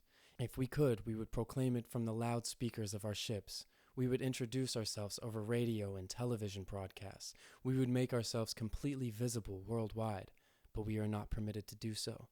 We are only allowed to send messages of our fellowship through channels which can be proven solely through the spiritual inner sense, which is precisely what you need to develop in order to evolve and save yourself. That is another powerful reason which impedes us from openly showing ourselves on a large scale. Contemplate that." He left us by the door to the elevator. The last thing he said was, "My loving older brother has asked me to convey his great love for all those who suffer. He wants you to know that he has not rested even for a day since the appearance of man, and he will not do so until they live in peace and happiness. But you should not rest either, because you are in the hands and mouths of your older brothers. Goodbye, my friends." Chapter 8. The Cavern. After we got off the elevator and walked through another hallway, a door opened and the huge captain's ship appeared. It had various windows, and I could see a couple of human figures at the windows. It sat on 3 enormous feet. The entrance was underneath the body of the flying saucer. We walked underneath the tremendous artifact. Vinka and I gazed up impressed. We arrived at a ladder. The first to set foot on it was the captain. When he did so, the ladder began to set in motion. Once we were all on top of it, it sped up, but before we arrived inside the UFO, it came to a soft stop. Once inside his ship, the captain informed us, "From here we will direct and organize the activities revolving around protecting Earth's inhabitants from geological disasters. Other ships with other captains have other missions." We entered another room where we encountered other people of various types. They smiled, but no one said anything. I found it interesting that they didn't speak much. Amy noticed, and when we were in an elevator, he said, "The intellect is like a chatty parrot which does not recognize an instance of silence. It is always impulsively pushing us to speak. Then we rarely say something that is worth the effort. This group of people are able to perceive reality much better. They do not utilize the intellect as often. Instead, they use other superior functions of the mind. Additionally, they have developed telepathy." "However, you are not like them," I said. "What are you referring to?" "To the fact that you speak a lot, just like we do. You also smile a lot. They appear more serious." Instead of being upset by this observation, he laughed more than ever, eliciting a smile from the captain. He then told us, "Firstly, I must place myself at your level. Which of the two of you is able to communicate telepathically? Secondly, I already told you my evolutionary level is very similar to yours. Thirdly, I originate from a world where we souls like to play around and joke. We are sort of like a species of mischievous little elves, even though we don't cause any harm, on the contrary. Then why are you the one who teaches us? Why isn't it someone more evolved? Vinka asked in a disenchanted tone.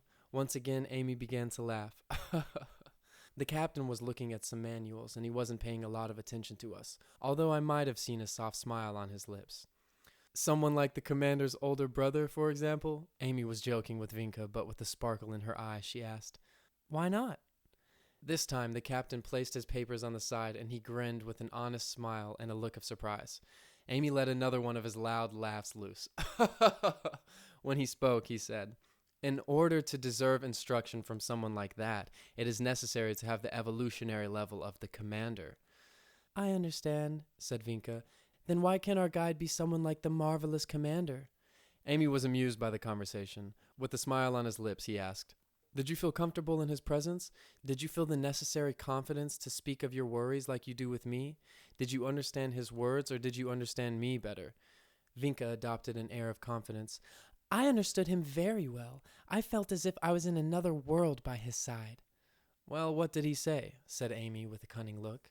That we must be good in order to go to heaven.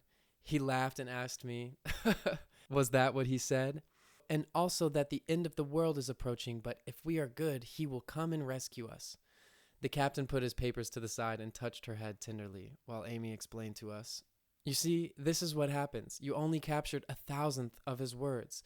That is why when the energy is too high, transformers are needed. If you connect a television directly into a high voltage line, its circuitry gets short-circuited. It is not made for so much energy. It needs a transformer which will decrease the electricity to a level which is bearable for the receptor. The commander's level is too high for you. He speaks, but you do not understand him very well. However, I can explain the same things to you in a way that you can understand me. Now, you must write another book which will relate all the things you are experiencing, but you must remember the things the commander has told you. That is why when you are writing, me and others will be telepathically communicating with you in order to activate your memory. This is the command room, said the captain once the doors of the elevator opened. We entered an immense enclosure in which many people from different worlds worked in, judging by their appearances. The place was full of screens, devices, and instruments with the board full of lights. Some people looked at us, but we didn't appear strange to them. Apparently, they were accustomed to receiving visits from different types of worlds, civilized or not. Upon receiving orders from the captain, the ship vibrated. It elevated itself a couple of meters, moving softly towards the coast. Then it descended through an opening in the floor, and it entered the water. We distanced ourselves a couple of kilometers away from the mothership. Further up ahead, I saw something frightening. A black crack appeared across the ocean floor. Seconds later, we entered it. It was as big as a mountain from side to side as we advanced between the sinister projections of black rock. Descending towards the bowels of the earth, down below, the immense crack transformed into a perfect round polished tunnel. It was so wide that the ship passed through loosely. It appeared to be a work of extraterrestrial engineering. That is correct, Jim. This tunnel was made by our engineers. It is a route which leads to a dangerous meeting place of continental plates. Plates? What? Asked Vinka. The continents are mounted over real rafts of rock. Those are the continental plates. They move very slowly in opposing directions, and sometimes they crash against each other here and there. After a while, the accumulated force will be strong enough that a plate will break at some point. That will produce a vibration that on the surface will cause an earthquake, but here we will decrease the effects. I believe that it would have been scarier to be at the epicenter, and even more so at the heart of an earthquake, on the inside of the earth surrounded by several kilometers of rock. Amy could not avoid smiling upon knowing my fears.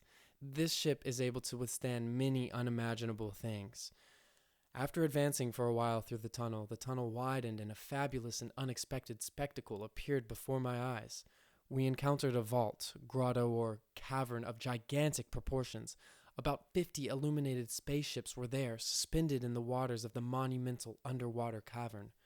Upon the collision of the continental plates, we will radiate the rock with an energy that will transform it into powder. This will dissolve the tension in a softer manner. It will produce a seismic movement on the surface, but it will not be of a great magnitude, explained the captain. We passed by the ships, all of them smaller than ours, until we situated ourselves in a special place in the underwater and subterranean vault. Upon the signal from an operator with an egg-shaped head, not to mean any disrespect, but that man had very white skin, an oval-shaped head, pointy on the top, and was absolutely bald. The captain made a signal which must have been an order. In that instant, green-colored rays originated from one of the ships, and simultaneously we felt a sudden strong vibration in the floor of our own ship. "Look at those screens," said Amy, signaling to a screen showing a large number of rays. Many people turned their attentions to the screen. There appeared colorful views of towns, cities, inhabited and uninhabited places, including the insides of a couple of homes. Their inhabitants were apparently sleeping. These homes are inhabited by people who participate in the plan. We must protect them. Do they know that they participate in the plan? If they did know, they would be up in the air. We would have warned them about the danger, but they do not yet know that they participate in the plan or that they will do so in the future. The movement is approaching. Observe without fear. The green rays transformed into yellow, then a brilliant white. In that instant, we felt a thunderous sound like the one produced by a crash of millions of subterranean rocks. I was able to see the effects of the earthquake through the screens. The post shook. A couple of people took to the streets. The trees shook their branches. At the same time, a mountain of little rocks began to fall over our ship. Vinka, full of fear, clung onto me. I was also very scared, but Amy calmed us down. "Do not worry. Nothing will happen to us. Look, the earthquake has already passed." The movement and the noise had ceased, but through the windows we couldn't see a thing. We were buried in powdered rock. "How will we get out of here?" asked Vinka, apparently still scared. The captain, who was close to us, heard the girl of Kia. "We will advance through the powder." He got close to us and put his hand over her pink hair. "Never have fear. We are here to protect the good people like yourselves. I want to congratulate you. Both of you are fulfilling our mission to spread information on mass level. Now you must continue that job by writing everything you have seen. Later on, we will give you new jobs. What you are doing now is on track with the task to bring awareness towards the universal law of love, of our existence and our support. Have faith, confidence, and strength, because each day we will gain more and more friends in your world. The doors to the knowledge that will save you, so that many will receive the information which will allow them to get over the hard times which are approaching, will also contribute to plant the eternal values of love. Work without fear. We are guiding, protecting, and supporting you at all times." When the captain had finished speaking, I didn't know how, but we had left the cavern and the tunnel. We were advancing towards the opening of the crack since we were still below the floor of the ocean. "According to the information boards," Amy said, "there is still a lot of accumulated energy. Tomorrow the operation must be repeated. On some occasions, we must work for many months in order to cause small earthquakes to liberate the tension little by little. Because if that energy were liberated in one single natural earthquake, it could produce a scary catastrophe. A lot of the times, we are not able to avoid an earthquake of great magnitude. That is why we must first unleash many small earthquakes, and then we must calculate everything so that the inevitable moment will take place in days of rest, when there aren't great numbers of people out and about in centers and cities we're interested in protecting." The ship appeared and we entered. We affectionately said goodbye to the captain, then Amy guided us towards his spaceship. We left the mothership, and we emerged in front of a boat and became visible. "It is a testimony. It is necessary that someone sees us there," said Amy. Chapter 9. A Trip to Kia. Our ship became completely illuminated from the outside. About 500 meters away, you could see the lights of a cargo ship. Amy pointed towards a screen. "Observe the faces of the sailors." On the main deck, the sailors seemed to be contemplating a spectacle. One of them took a rifle. I believe I saw a shadow of sadness come across Amy's face. That is how things work in inferior worlds, full of aggression and violence. He believes that the whole universe is a place like the Earth. He is incapable of understanding that just because life is hard in his world, it's not the way the universe works. But in reality, it's just that Earth and its inhabitants find themselves in a level that is not very evolved. Ultimately, each person lives in the universe he is capable of imagining for himself. The sailor began to shoot at us. This time we didn't feel any fear, but pity and sadness due to the unjustly aggressive attitude of that man towards those who only live to serve. As the shots continued, I went from sadness to rage. "Amy, do you ever feel like sending a destructive ray towards people like these in order to dry them up?" He laughed a little before responding. You already know that my level is not like that of the commander. It could be that for a couple of seconds a thought like that could pass through my mind, within the part of me that is animalistic, but I immediately remind myself that beings with the low evolutionary level are like children. One is capable of forgiving a child who targets us with a toy gun. I don't understand, said Vinka. But it is very clear to me, I said. But not for me. In the previous trip, you said that more evolved souls are like those of children. Now you say that the less evolved are those of children? Between one child and the other child, there is a complete turn in the evolutionary spiral. Do you understand? Not a word. The wise man speaks little. The brute man speaks little. But between both of them, there is a complete evolutionary process. Do you understand? No. The word child can be utilized to refer to a being who is capricious, stubborn, impatient, irritable, fearful, and capable of committing jokes that cause pain to others. In this case, child is he who is less evolved. The same word can be utilized to refer to good beings, sensible and well-intentioned. After a long process of evolution, the souls end up like those children. Now it's all clear, said Vinka. Our books are dedicated to the last type. The spiritual truths can only be captured from that same childlike part. Those who do not possess it, the adults, are guided by the intellect, by that which is accepted by many, by tradition, by popularity or fads. And if that which is given to them does not correspond to their ways of thought, formed by things that are temporary, they reject it.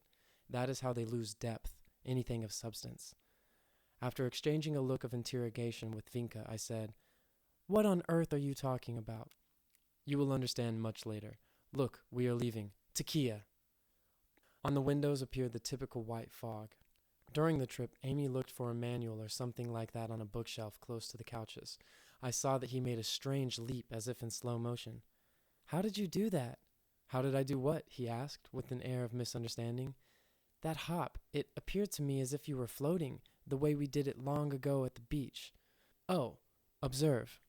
He closed his eyes, concentrating. He began to levitate over his seat. Once in the air, he opened his eyes and winked at us. He fell heavily over the couch. "Towers and jokes don't combine," he said as he repositioned himself. "How do you do it?" Vinka asked him. "I managed to do this by... how should I explain this? Simply by wanting to do so and feeling capable of realizing it. Wanting is another form of love, and love is the major power of the universe. Additionally, faith can move mountains, the mountains of power which we all have. Look." He stood up from his seat, walked towards the window, and looking at us, he began to walk through the air very slowly until he reached us. Vinka was absolutely enchanted. "It's incredible. Please show me." She took our friend by the arm. He laughed. "It is very difficult, but there is power in wanting to do so." We attempted to do so, but we were only able to hop very heavily. It made us laugh.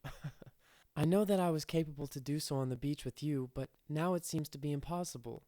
Why?" I asked. "On the night we were holding hands, I was transmitting energy to you."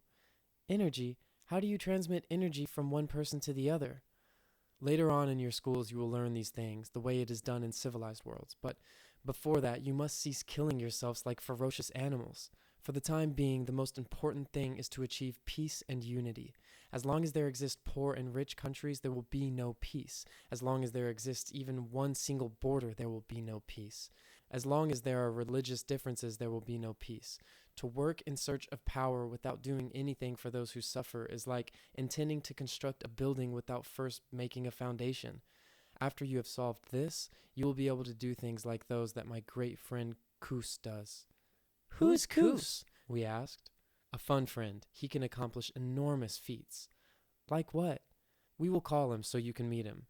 "By radio? Telephone?" we asked. "No, we will call him with telepathy. It's much faster. We will sit on the floor in a triangle. You over there, you here. Like this. Now we will concentrate on him. Close your eyes and think of Kus. Let's tell him to come here." We did as we were told, and after a couple of seconds, Amy told us to observe. A white mist floating before us transformed into a whirlwind, and then it acquired a human form. Vinka wanted to escape, but Amy's laughter calmed her down.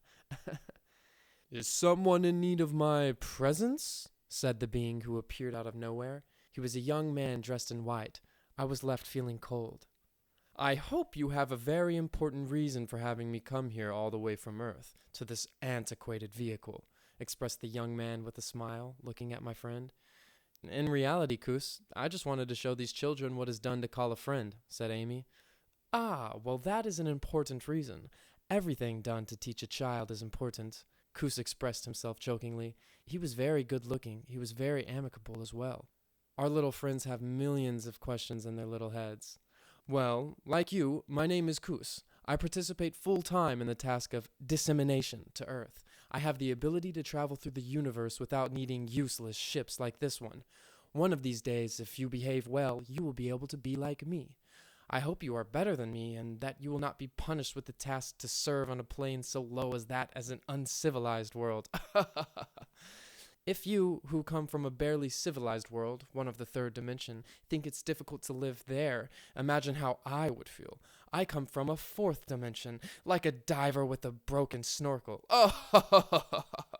I have not yet spoken to them about the dimensions, dear friend. Do not confuse them more than they already are, joked Amy.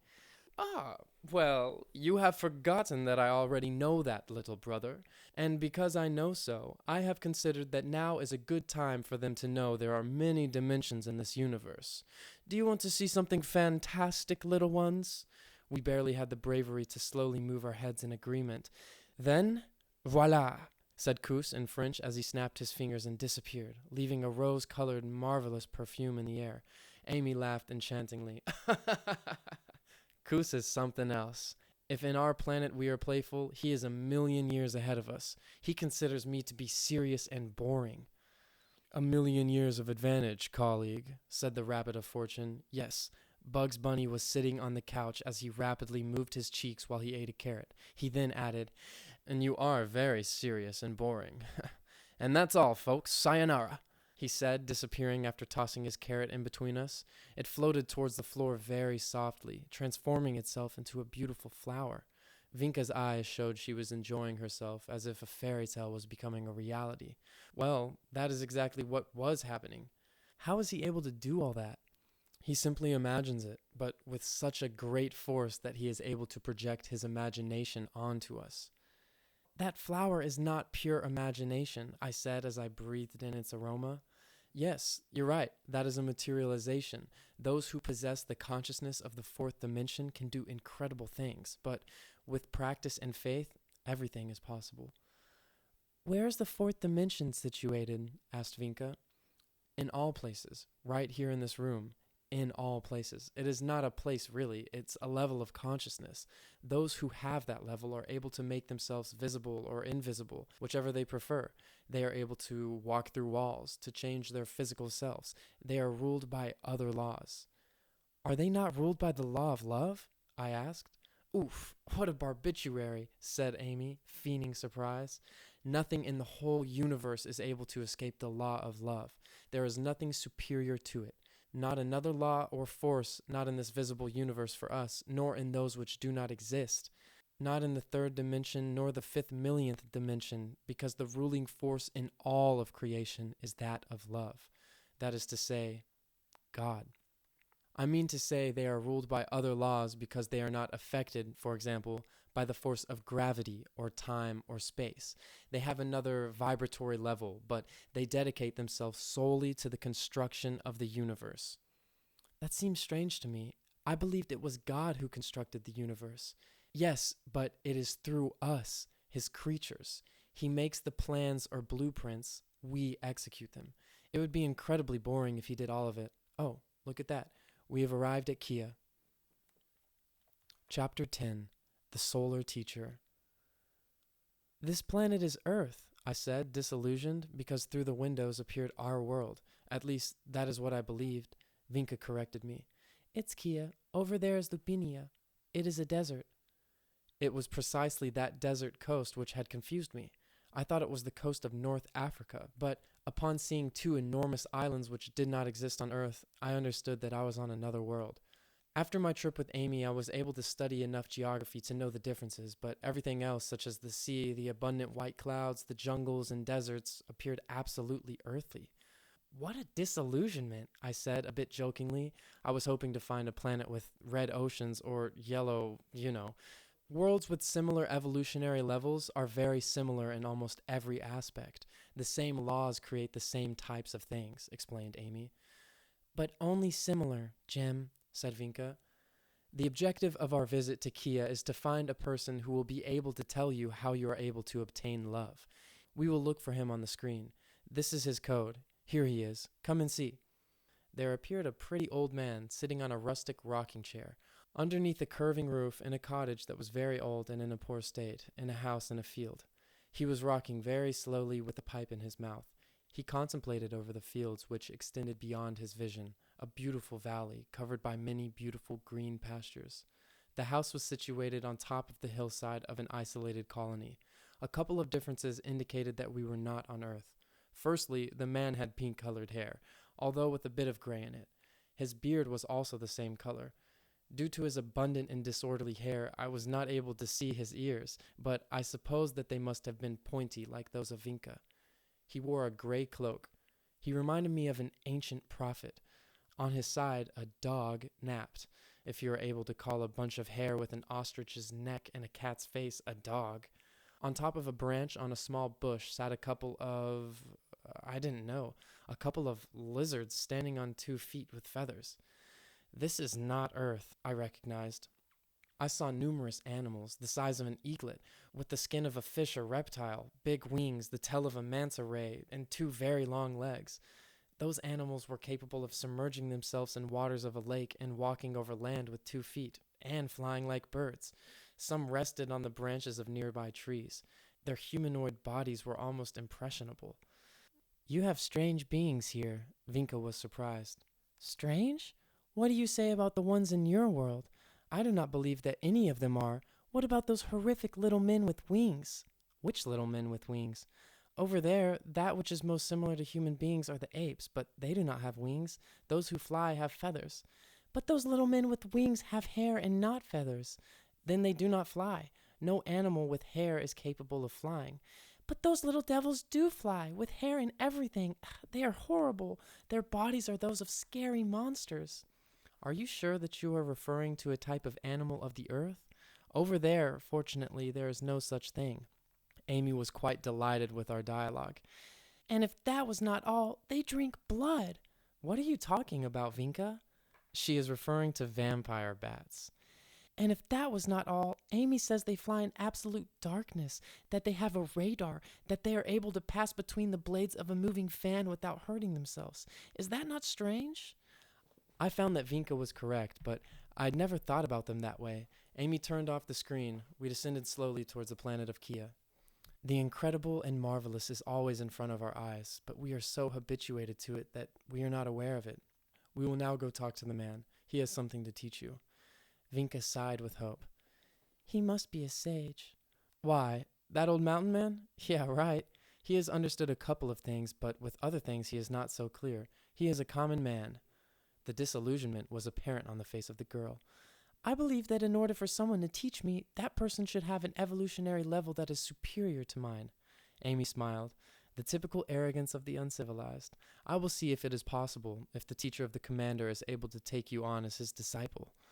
Vinka blushed, but she attempted to fix the situation. I was just expressing myself. Since you said he doesn't have a grasp over a couple of things, I thought he wouldn't be able to teach me. Vinka, Jim, the universal system of teaching is designed in such a way that gradually he who is on one step is able to help those who are immediately below him to climb higher, and at the same time he can receive help from those who are immediately above him. There are people on a low level, but they demand a teacher of the same level as the commander. They claim God in person, but they ignore those who find themselves 1 or 2 steps above their own step. You are correct, but Vinka is also correct to suppose that a guide who is not superior is ignorant of many things. He ignores things belonging to the step above him, but that is not of concern to those who find themselves below that guide. It is enough for them to assimilate or understand that which he who is a little bit above them teaches them. If the student does not yet know how to add or subtract, he must not care that his professor is unable to understand higher mathematics. This time not a doubt was left in us. This friend knows something which both of you ignore. He knows how love is obtained. First learn that. Then, when you are the level of the commander, you will be able to have a teacher like his. And who is that teacher, Amy? It is the most evolved soul of the solar system in which the Earth resides in. He is one of the solar beings, of which I spoke to you on the previous trip. But what is his name? Jim, you must be very careful with names, because they confuse many people. A teacher can be worshipped in one region, but in other places they can worship another. That produces a religious conflict, and that which we seek is peace and unity, correct? Yes, but one of them must be the real one. All of them are the real or authentic one. Yes, I agree, but one of them must be the greatest. All of the sun's rays are brilliant. They illuminate the darkness, and they originate from the same fountain, the sun. I understood the similarity, but I was not content. I wanted to win. I wanted Amy to mention the name of my teacher, placing him above all the rest. But he proved me wrong. That great being is the rector of spirituality for your world. Every once in a while, a man is inspired by his great wisdom. Then that man is transformed into a great teacher because he transmits the teachings of the solar spirit. That is how a religion is born. Many millennia pass. Humanity evolves a little bit. Then time comes to give another lesson, and another man is illuminated by the same spirit. That is how another teacher and another religion appears. But it is the same spirit who inspires all of the religions. Another millennium passes, and then another, and once again a man is chosen to transmit a lesson in accordance with the evolution as per the necessity of humanity. That is how another teacher in another religion is born. Men are confused with names. They come to have great religious wars without understanding that with that attitude they harm the great spirit which is complete love, and that because of love he sends teachers to illuminate the path. I did not know that, Amy. Then what is the name of that spirit? Names. That is the problem. The names, the labels. But in the ways of the spirit there are no labels of identity. Limits and separation begin to disappear. It is men who divide, break up, place limits and borders on things. But when there is love in the heart, you understand that the universe is one of great unity. But that teacher must have some kind of name. Amy could not contain his laughter. That is okay. If you want a name, we will call him the solar teacher. Now I understand it better. Then it is the solar teacher who inspires all of the great teachers. That is correct, Jim. As long as this is not clear, you won't be able to think of peace on earth. The divide over religions is even more dangerous than the divide of borders or ideas. If it is not clear that the purpose of religion is to practice love, you do not achieve anything by competing over religions or names of great teachers. All of them give us the impulse to act with goodness, honesty, peace, and finally, with love. Does the solar teacher have a human form? Yes, because it is not God, even though he acts in accordance to his will. Above him is the rector of spirituality for all of the galaxy. Above that one is the spirit who is the rector of all of the galaxies of this universe. God? Amy pretended to not have heard. Above this last one is the one who rules the fourth dimension, then the one who rules the fifth, and so on successively. And God? Amy was placing him even further away. He is always in your heart. Since you like names, you can call him the intimate. We will now descend. Will we descend to Kia with the ship, or will we get off the ship? I asked with hope, since I never got to walk out onto another world. We will do both. Hurrah! This world is a sibling of your planet. Our genetic engineers have made sure that the same germs exist on both planets. Neither you nor Kia will face any harm. In a couple of seconds, we arrived at the cabin. A light on the command board indicated that we were invisible to the exterior. As I looked through the window, I was able to know that the animals intuited our presence because the dog began to bark, or he emitted bark-like sounds. The lizards shook with terror, hugging each other, and the flying animals submerged themselves in the lagoon. The old man raised his pipe towards us in the form of a salute while he smiled. He's an old friend. He knows that when I arrive, I leave the ship in this point of the sky. How does he know that we have arrived? We are invisible. By the reaction of the animals. I have visited him many times before. He took us to the exit. A blinding light appeared. We descended through the air until we arrived on the floor of the world that, just like the earth, did not live in accordance with the universal law of love, and, in addition, was not civilized. What country are we in? Asked Vinka. In Utna. Then I will not be able to communicate with that man. My language is not spoken here. Amy smiled, winking at me. Do you not agree that our little friend is a dummy? I did not know what he was referring to. She says that she will not be able to understand the old man. She is correct. He does not speak the same language. He looked at us as if he could not believe it. This, he said, pointing to his temple with his index finger. I thought that he was trying to say we are crazy. Since we didn't react, he approached us, took the translators out of our ear, pointed to them, and said this in 2 languages. Only then did we understand. We began to understand our silliness, but Amy remained serious. Feigning anger, he said, "These necrophagists have a hard time understanding." "What is a necro?" we asked. "Those who eat cadavers." Vinka became offended. "I do not eat cadavers." "You eat dead meat, correct?" "Ah, that, yes, but..." "Then you are a necrophagist. Let's go." Chapter 11. Credo and the Terry. The first thing that hit me was an unrecognizable aroma, the perfume of Kia. It was very agreeable. I walked upon the floor of this other world as if I was in a sacred place. It is not possible for me to describe the jubilant happiness I felt upon walking over the surface of another planet. We approached the old man's cabin. He had a friendly smile, lacking any surprise. The dog came to us, swinging his long neck. He was huge. I was a little scared, but Vinka approached the animal and began to caress his fur. The 4-legged extraterrestrial leaned his head on the girl in the same manner a cat is affectionate. I found Vinka's confidence towards that specimen to be strange. I thought that maybe those creatures weren't aggressive. "You are incorrect," said Amy. "Some are very fierce, just like dogs." "How did you know it wasn't aggressive, Vinka?" "Because he approached us swinging his head." I deduced that just like dogs express their happiness by wagging their tail, these animals do so by swinging their heads on their long necks. "What is this animal called?" I asked.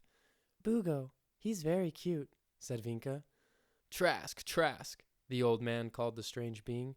"Stop bothering our visitors." "You said that his name is Bugo, but he calls him Trask. I do not understand."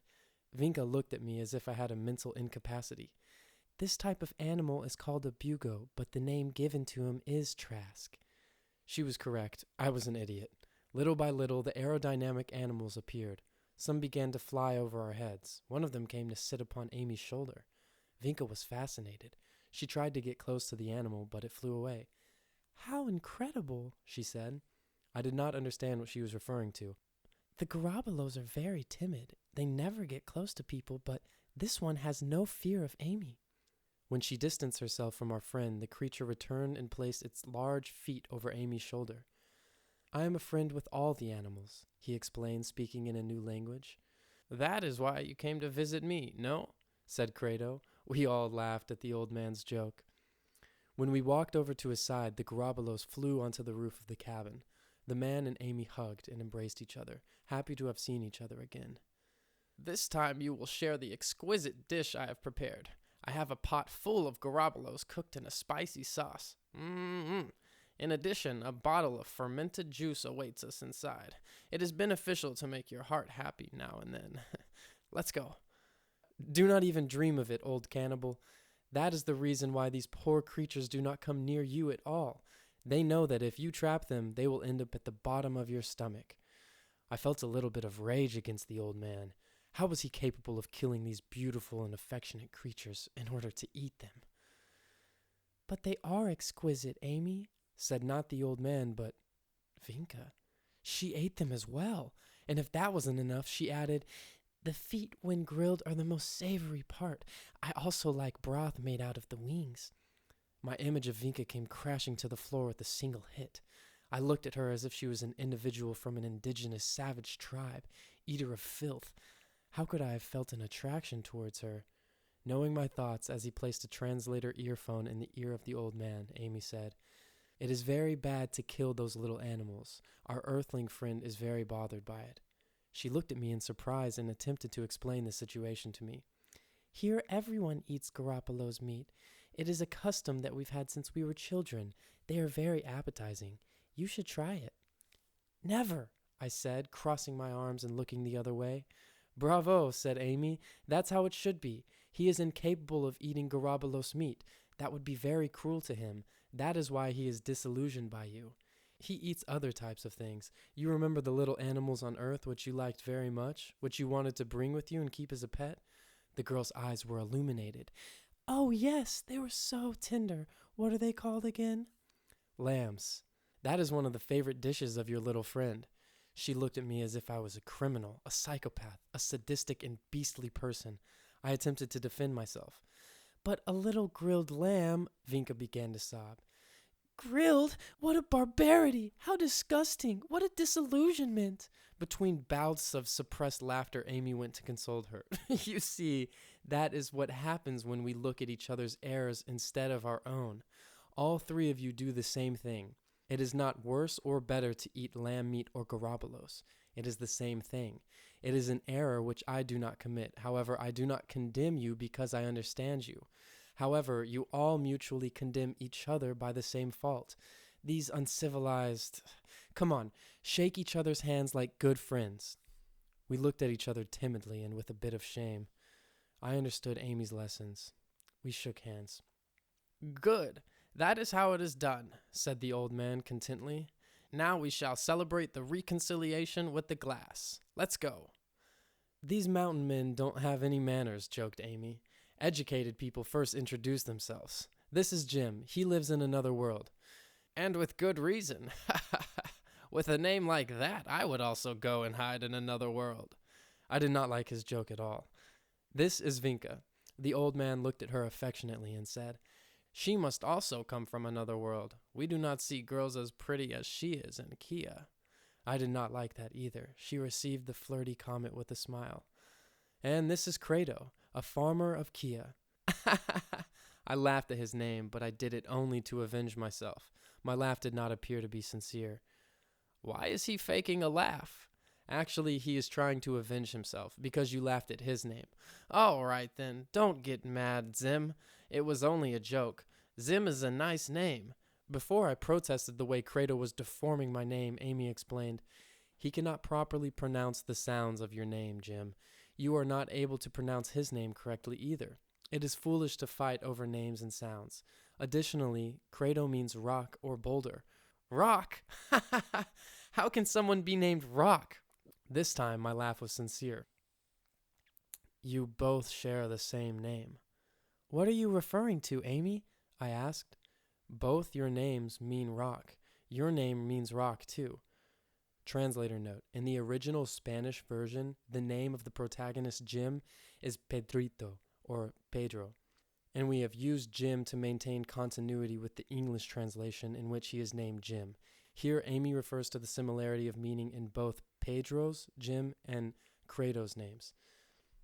Everyone laughed, except for me. They began to talk. I stood to the side, asking myself why everything went wrong. Amy approached me. What happened, Jim, is that you act a little below your true level. I looked at him as if begging for an explanation. A small child dirties his clothing and face upon eating. However, no one blames him for it. He behaves according to his level. But if an adult does it, he is reproached because he is not acting according to his level. And what does that have to do with me? Because you do not behave according to your level.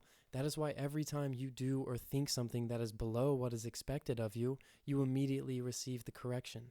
That is why you suffer. If you behaved authentically from the best part of you, your life would always be paradise. I contemplated his words.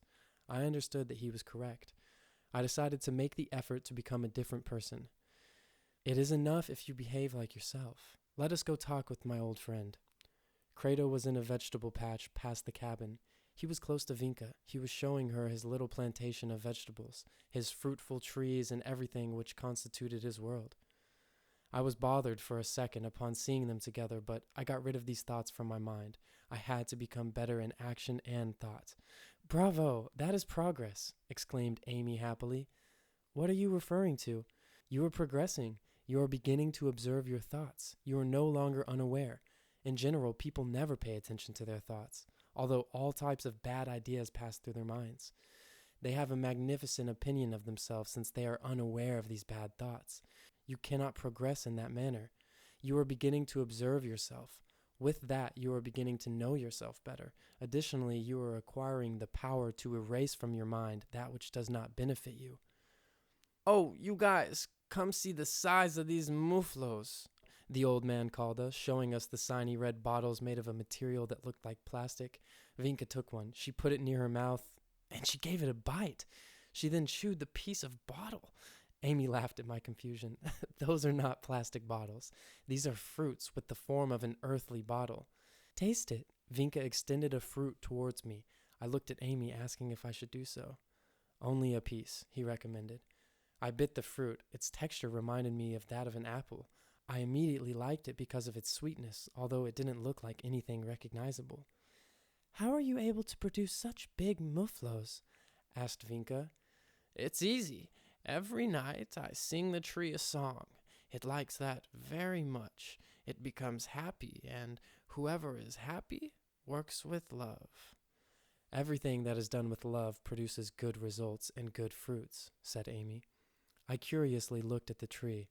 I supposed that it had a mouth as well as eyes and ears in order to communicate with Credo. However, it was a normal tree with only leaves, branches, fruits, and a trunk. Vinka laughed and said, "What craziness, singing to a tree?" But Amy agreed with him. He said that Credo was correct. Trees and plants are conscious beings.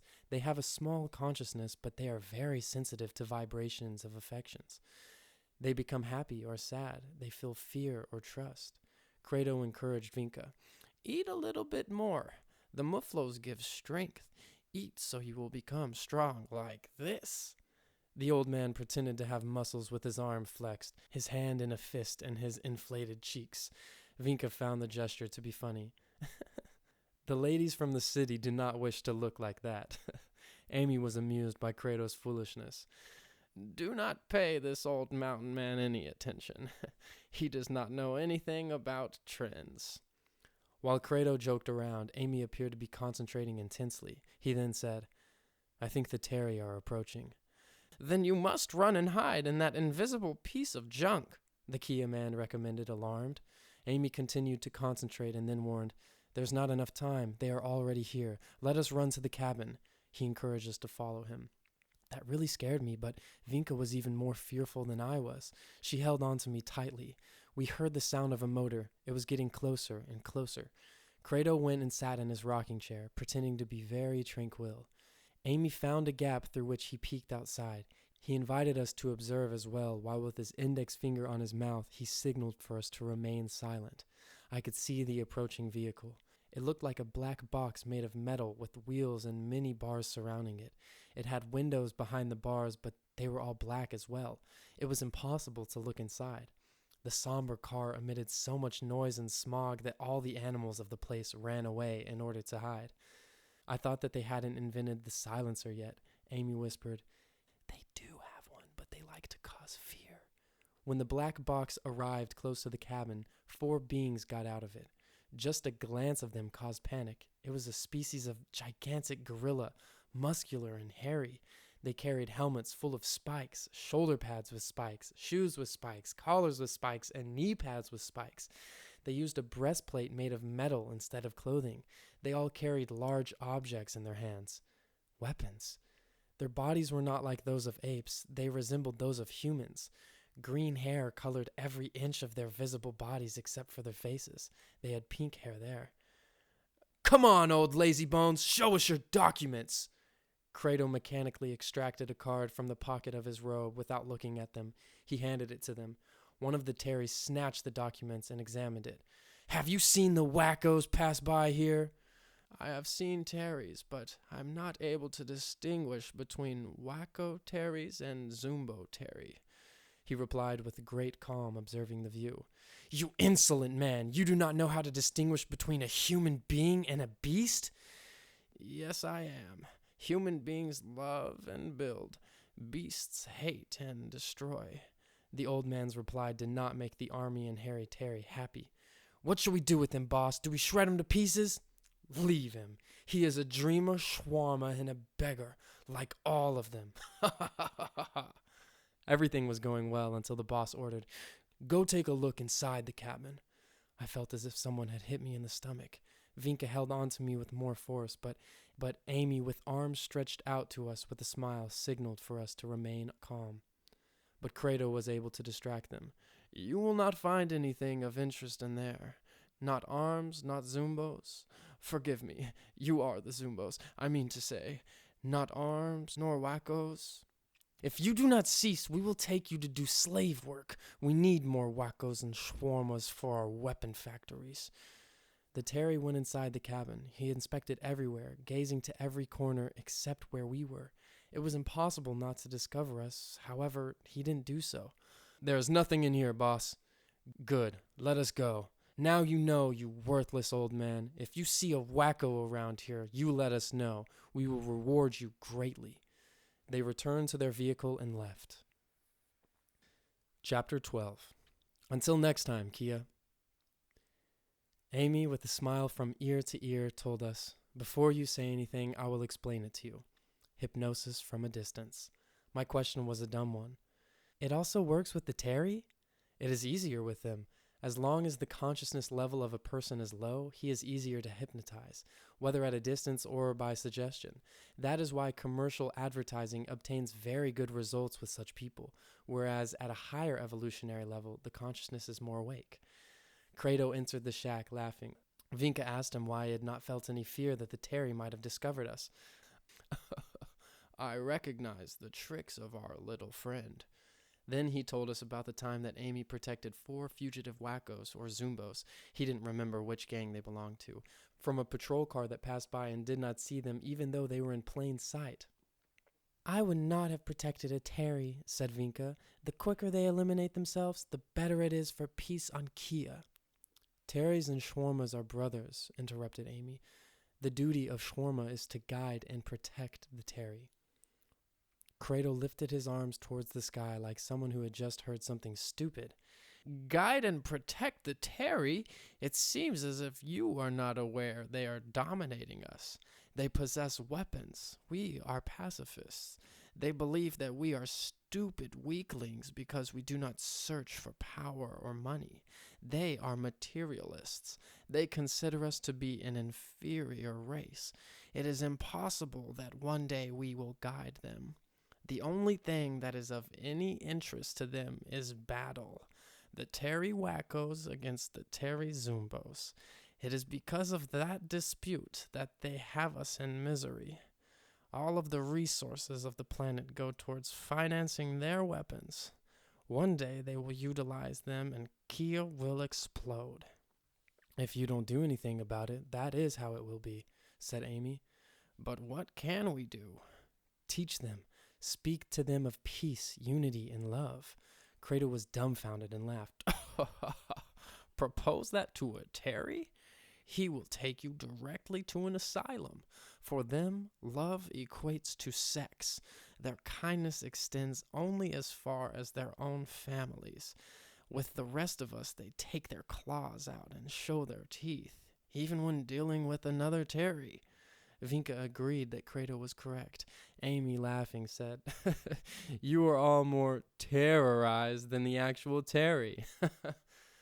We are realists. Once again, Amy laughed. Realists? Terry are close to exploding your planet, and you stand there with your arms crossed and believe that you are the realists? If you do nothing for your future and you think of yourself as a realist, it's because they will never listen to us. They will listen to you. Very soon the Terry will break heads, terribly. Then they will begin to listen. But if you are not there, then they will not know what to do except to destroy themselves and you as well. But the Cosmic Fellowship will save us on their ships, said Vinka. Only those who do not work just for their own salvation, but for the whole world as well, will be saved, said Amy.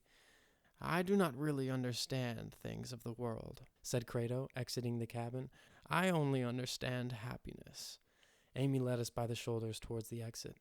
That is also important. Love towards oneself gives us the impulse to search for our happiness, while love for others leads us to serve, to work for the goodwill of others.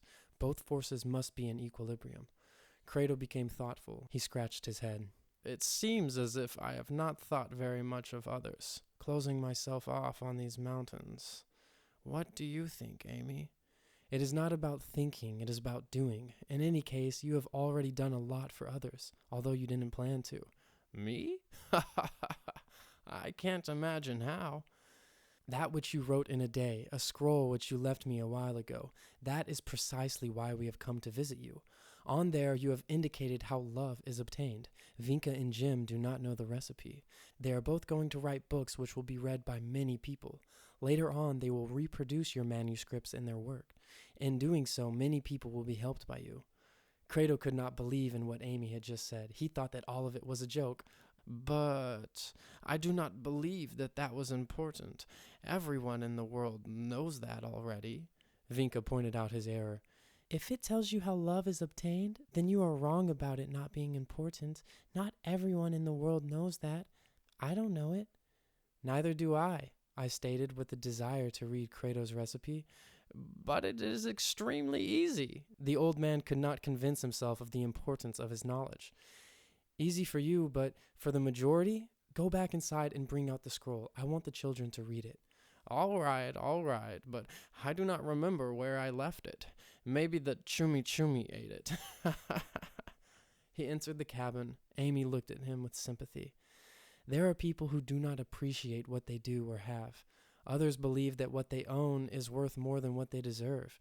Both act incorrectly. It is difficult for many to find the middle ground in many things. Credo returned with a dirty roll in his hands. Here it is. I had it between the firewood in order to burn it next winter. The scroll helps to start the fire. Amy took the document with one hand, and with the other he extracted an apparatus from his belt. He then placed the scroll in front of the apparatus. I thought that he was photographing it. I'm registering it. The image of the scroll has passed through the memory of the supercomputer that I mentioned to you. Here, take it back, Credo. You can burn it now. What an atrocity! Exclaimed Vinka. I want to see it. You have here a copy which is cleaner and clearer than the original.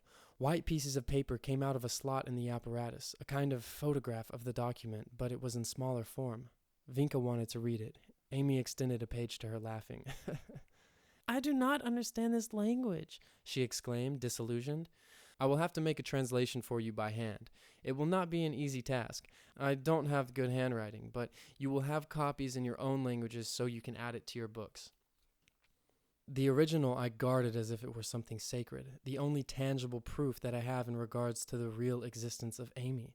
Victor believes that I wrote it myself by changing my handwriting. Well, if he is not capable of viewing this as anything more than a fantasy, what a shame. It's his loss.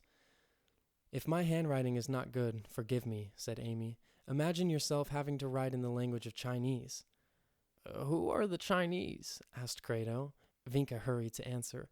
They are people in a place in Jim's world. They have such pretty eyes, like this. She proceeded to stretch her eyes. Amy and I laughed, but the old man became thoughtful. Will you take me on your flying machine, Amy? Maybe I can find an old lady with eyes like those. Do the Chinese eat spicy garbalos?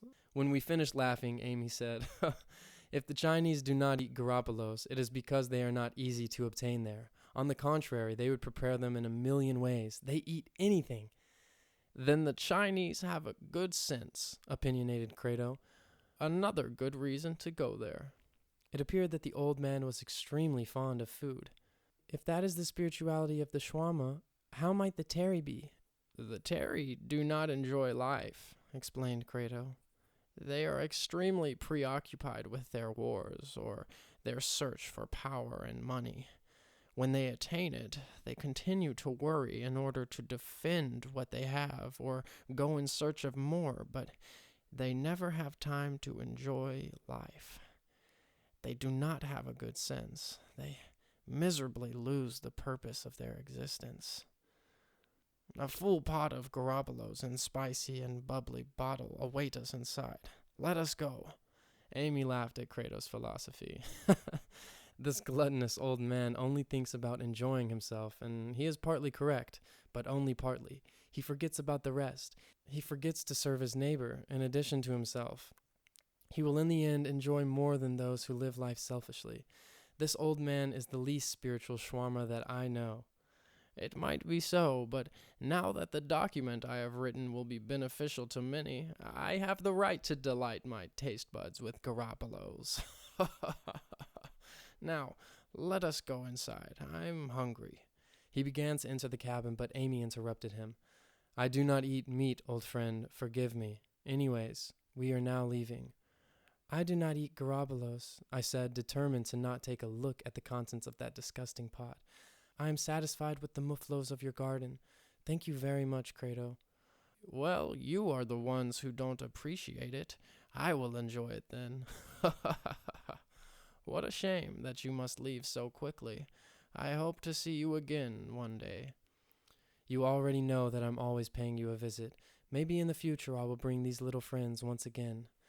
We affectionately said goodbye to Credo, the old hermit of Kia. Now I remember him with love. I liked his spontaneous way of being. He was an authentic man without mystery. I couldn't appreciate it when I was next to him. Only later was I able to capture a dimension of his which was not easy to perceive in such a short encounter. Vinka kissed his hands, a way of saying goodbye in Kia. I thought that I had seen a brilliant shine of a tear in the eyes of the old man. However, in order to hide his emotions, he let loose a last joke.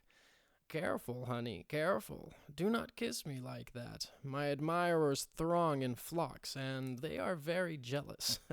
Your life might be in danger. Stupidly, I looked around. The most sad solitude reigned. Chapter 13. Caliber. Well, youngsters, while we wait for this artifact to situate us in a place that, for the time being, is a surprise, I will copy what Credo wrote down into each of your languages. Now you can go walk around in the courtyard, he said between cackles. I began to wonder what would happen if it occurred to me to open the door while we traveled through space and time. I asked him about it. Amy pretended to have gotten goosebumps by the mere idea. He glanced at Vinka as if saying, "What a nut!" But she was just as interested in knowing the answer. It was 2 against 1. Well, now that you mention it, I don't know what will happen either. Good idea. We will open the door to see what happens, he said as he got up from the couch. He approached the reception room, intent on opening the door, but we rushed in order to prevent him from doing so. It was only when he was folded over with laughter that we understood that he was joking. Go walk around a bit and tell each other your stories, and let me write these copies before we arrive to where we are going. But do not touch anything so we don't blow into pieces.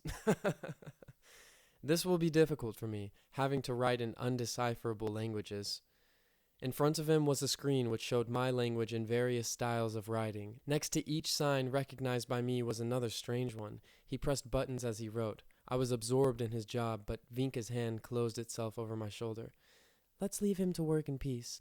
What about if we go inspect the ship? Great idea. I don't like being spied on from behind, he joked. Up until then, I had not walked through the cosmic ship and taken a look at it in detail. With Vinka, I went on a tour.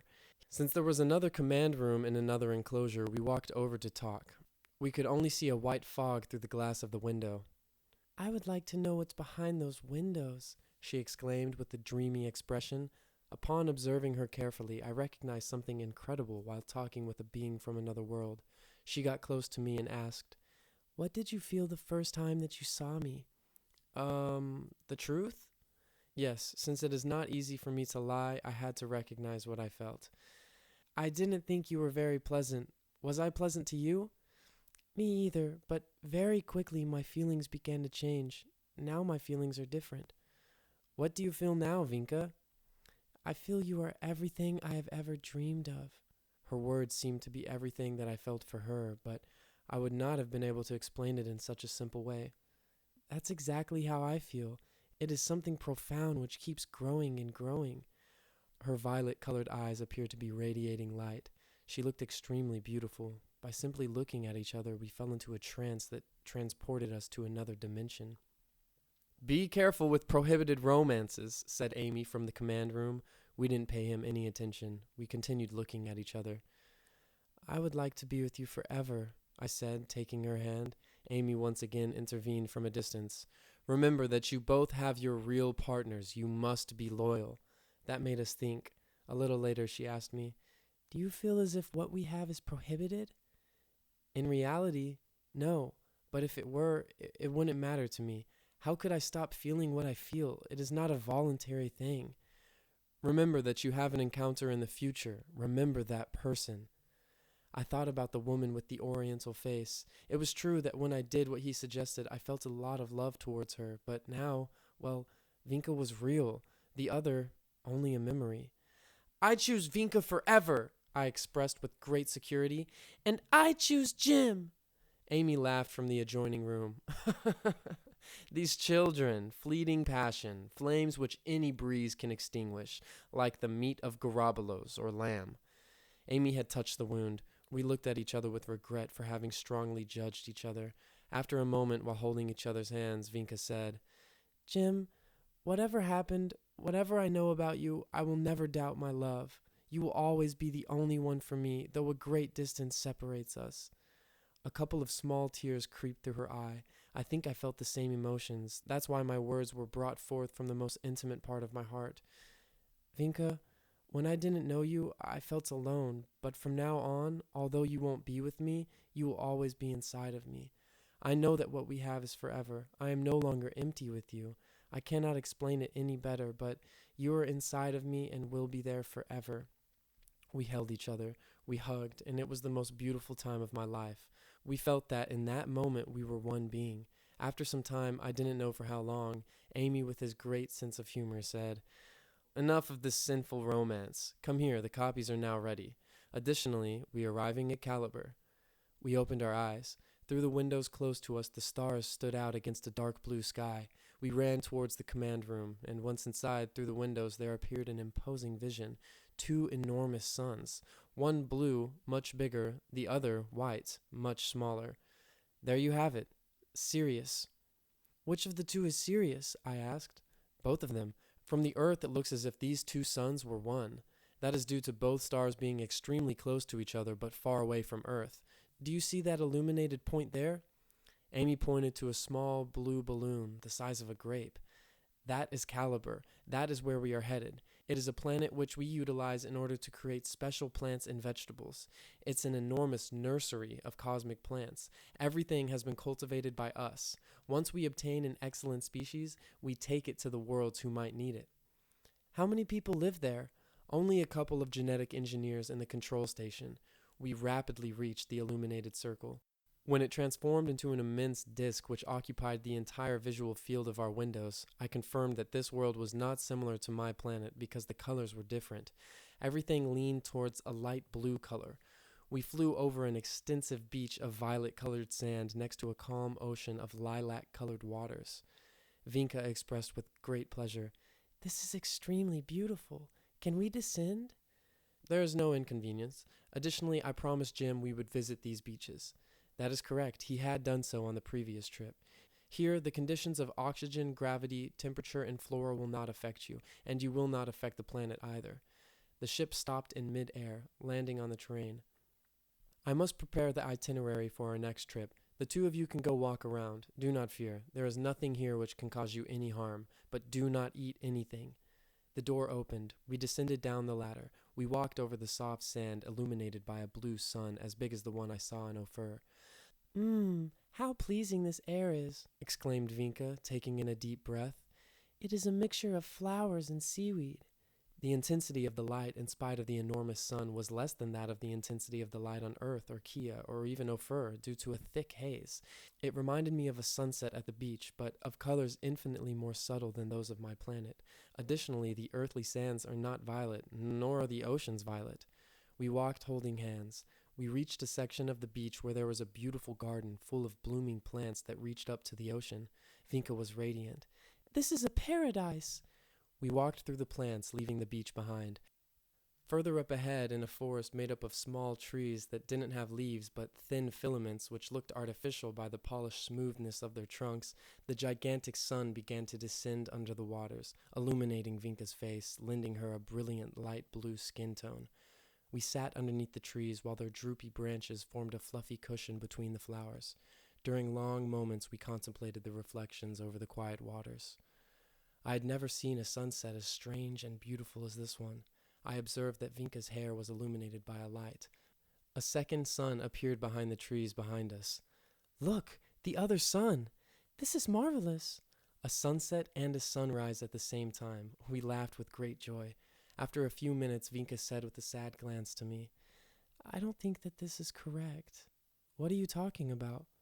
We both know that someone is waiting for us in the future. We remained silent for a while. She was correct. I think that Amy has caused us trouble by allowing us to meet each other. He could have calculated that we would feel attracted to one another. He could have avoided this, I said. It seemed as if she was trying to capture the moment. However, this is the most beautiful time of my life. Thank you, Amy. She was correct about that. The only thing which interrupted our love was a memory of a future meeting. I felt a curiosity to know who Vinka's twin soul was. With a bit of jealousy, I asked her, "That hero of yours, how was he?" "It's better that we forget that forever and we think of ourselves instead." "A magnificent idea. I will forget the woman with the mole on her forehead, and you forget your blue prince." "How did you know he was blue?" Vinka asked. "Why did you ask that, Vinka?" "Because he did have blue skin." "Then maybe all twin souls have a skin of that color, because the lady I saw also had that same skin color." That greatly interested her. She asked me for more details. "I floated on the air close to the lagoon with swans who greeted me, meadows, flowers, and juncos sang. She awaited me in between pink vines and colorful fringed cushions." I was left feeling stupefied. How could she have known that? "I think you must have read my book. If you read my book, you would find the same situation, but from the point of view of the lady who's waiting." "It is you!"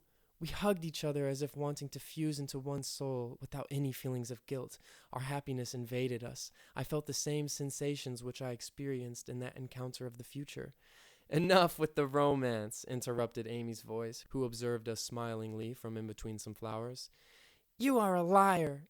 Vinka faked anger. She referred to the fact that he had told us that our twin souls were on Earth and Kia respectively, and additionally told us that what we were doing was prohibited. "I wanted you to discover it by yourselves. Isn't it better this way?" "But you lied." "If I would have told you something along the lines of, 'I will present you to your partner,' it would have felt a bit forced, obligatory, without any surprise. In exchange, it happened spontaneously. I placed intentional hurdles to see if you were able to overcome them. You did very well." While we walked back to the ship, I asked, "When will an encounter on the pink planet happen?" "After a couple of times of uniting and separating, from now on you will always search for each other, from lifetime to lifetime, and you will always find each other." At the end, Amy said, "Much further up ahead, after the encounter, you will experience on the pink planet, you will merge into one being. Then you will be complete. For now you are two halves of the same being, evolving separately." "And now we must say goodbye?" asked Vinka sadly. "Yes, soon you will return to Kia and Jim will return to Earth. Remember that you have a mission to help your worlds. If you do not serve your brothers, you will demonstrate great selfishness. The person who is selfish does not have a good level. One who does not have a good level does not deserve to meet their twin soul. It is a prize that you must win, as well as deserving a better world. If you do not serve love, destiny will begin to separate you, and on the contrary, the more helpful you are towards others, the more rapidly destiny will bring you together." We sadly climbed the ladder of the ship. "It will be hard to separate." "It will be easier because now you know your complement exists. You know that your complement awaits you. Additionally, you will be able to communicate with each other." "How? Will you leave us some kind of device?" "That is not necessary. When two souls have been united by love, communication overcomes time and space." Chapter 14. The Scroll and Two Possibilities. While we situated in some place, I began to read Kratos' scroll, the way Amy had written it in his handwriting. This is it. "Love is a beneficial ingredient of the conscience. It is capable of showing the most profound sense of existence. Love is the only legal drug. Some mistakenly search for it in liquor and other drugs, that which is produced only by love. Love is the biggest necessity of life. The wise know the secret and search only for love. The rest ignore it, and that is why they search for the external. So how do you obtain love? No other technique works because love is non-material. It does not submit to the laws of thought and reason. It submits to him. In order to obtain love, you must first know that love is not a feeling, but a being. Love is someone, a living and real spirit that, when awoken within us, allows fortune and everything else to arrive. How do you make it arrive? First, you must believe that it exists, because it cannot be seen, it can only be felt. Then, you must search for it in your most intimate dwelling, your heart. There is no need to call for it, because it is already within us. You must not ask it to arrive. Instead, you must let it go. Liberate it, give it freely. It is not about asking for love. Instead, it is about giving love. How do you obtain love? By giving love, by loving. Then love is a being. That is not written in any book that I have read, I said. Amy smiled while he worked with the controls of the ship. It does appear in one. In which one, Amy? I have not read it. The boy from space began to enjoy himself. You have read it. More than that, you wrote it. It appears there. In Amy? In Amy, replied Amy. I do not remember. Then read it again. Some speak of demonic possession when a person commits atrocities. You can imagine that the negative forces are a being, but when someone is in love, it does not occur to anyone to speak of the divine possession. You are all very funny, very curious. Think about that, but better yet, put Kratos' advice into practice. Vinka came by my side. It will be much easier for me now, she said. Hopefully you will extend your affection further than Jim. Your people are in need of you in Kia. Good. Before we return there, I will show you some recordings. Why are we going back to Kia? I asked, alarmed. I didn't say we are going to Kia right now, but that time will come. When it does, there is no remedy for it. Vinka cannot stay here forever. She must return to her world, write another book, continue to serve, and you must do the same for your planet. But before doing so, look at this. Through the windows there appeared a dark gray world. It was of no interest to me. It didn't interest Vinka either. We both held each other's hands, looking at each other with sadness. Enough of the cheap dramas, exclaimed my friend, smiling. It's that we are going to separate. And what is the problem? You will not be separated forever. You will have the opportunity to be united eternally. Let's go. Now see this, the destruction of a world. He attempted to cheer us up. Not even that announcement was of interest to us. We were very sad. Upon seeing that, Amy turned off the image and then said, Part of evolution is being able to learn how to overcome attachment because the spirit searches for freedom. But we love each other. Real love is not attachment. It does not chain, nor does it get chained itself. Instead, it liberates itself. Whichever couple is made up of individuals that really love each other doesn't need to be attached together like Siamese twins. Do you want to receive that as a punishment in your next incarnation? We didn't know if he was joking or if he was telling the truth, but his words allowed us to overcome our sadness. As he once again turned on the system which projected images on the windows, he explained to us, What you are about to see happened in a world which was not able to overcome its violence and malice, in spite of all the efforts made by those who participated in the aid plan to help that world. Look! The atmosphere was darkened by a thick layer of gray clouds. We observed a great number of spaceships descend upon the planet. We are observing the rescue operation. The ships descend in order to look for people with 700 measures or more because they deserve it. In reality, it is something very sad, a failure. All of their efforts were in vain. The images occurred as if from a type of film documentary. The earth shook in almost every place. The coastal cities were swept away by gigantic waves. There appeared a mothership similar to that of the commanders. It is required to shelter several million people. Several million? There are many more good people than you think. Many a times, wrongdoing is simply a rebellion against injustice. It is just expressed in erroneous ways. At other times, it is simply the collective bad habits of the people. Generally, custom or necessity causes people to act badly. That is why it is necessary that you spread the messages which we are sending. The more you work, the less the probability that what you are seeing here will occur in your worlds. The work being done by a ship over a city was shown in great detail. Many people were lifted up through brilliant beams or rays. Their faces showed surprise, fear, and horror, and in many cases, happiness. Why is everything so dark? Because thousands of nuclear bombs have exploded. Very soon the radioactive rain will begin. Then the planet will become so cold that it will become impossible to survive. A ship passed over a mountain. Below, a group of people signaled to the ship, but it did not stop in order to rescue those people. Why are they not being picked up? They do not have a good enough level of love, replied Amy. Oh, you observe their evolutionary levels through the sensometer? It is not necessary in this case. This is a community which has isolated itself from civilization. All of these people decided to escape from the problems instead of collaborating in order to resolve them. They have a good level. Now, by wanting to only save their own lives, they will lose their lives. They must wait for a new opportunity in another world, for a new existence. Amy's words and the scenes of a world completely darkened by contaminated clouds, visions of human beings on a planet that could not cease to shake, mountains of water traveling towards the continents, destroying everything in their path, while thousands of ships selected only a couple of million people, leaving the majority condemned to death, produced a terrible sadness in us. Vinka had tears in her eyes. I think it is extremely cruel to abandon these people who retired in order to live a life which is much more in touch with nature when they saw that everything was lost. You are wrong. They did not escape when everything was lost, but much sooner when there was still a possibility left to do something about it. Maybe their efforts would have sufficed to save this world. Remember that with one single drop, the pitcher overflows. In spite of Amy's explanations, I believed it was revenge that led those poor people to being left behind. It has nothing to do with revenge, but instead it is about collecting the good seed. Only with good people can you create a civilization in which you can sleep in peace with an open door or leave food out in the open. Those who escaped society would not be a good seed, because if they were given the opportunity to live in a world like the one that is about to be built, they would not have the disposition to serve and cooperate. Simply said, they lack love. Deep down inside, it is their selfishness which gives them the impulse to flee.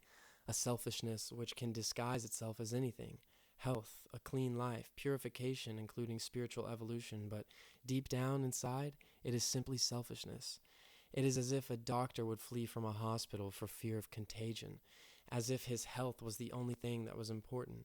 If all doctors thought that way, well, then poor sick people. Amy's explanations were able to help me understand the situation a little bit better. But thoughts of the fate of those people still caused me great pain. That is why I asked, but doesn't the possibility to create a good world exist without eliminating so many millions of people? Excellent question. Why?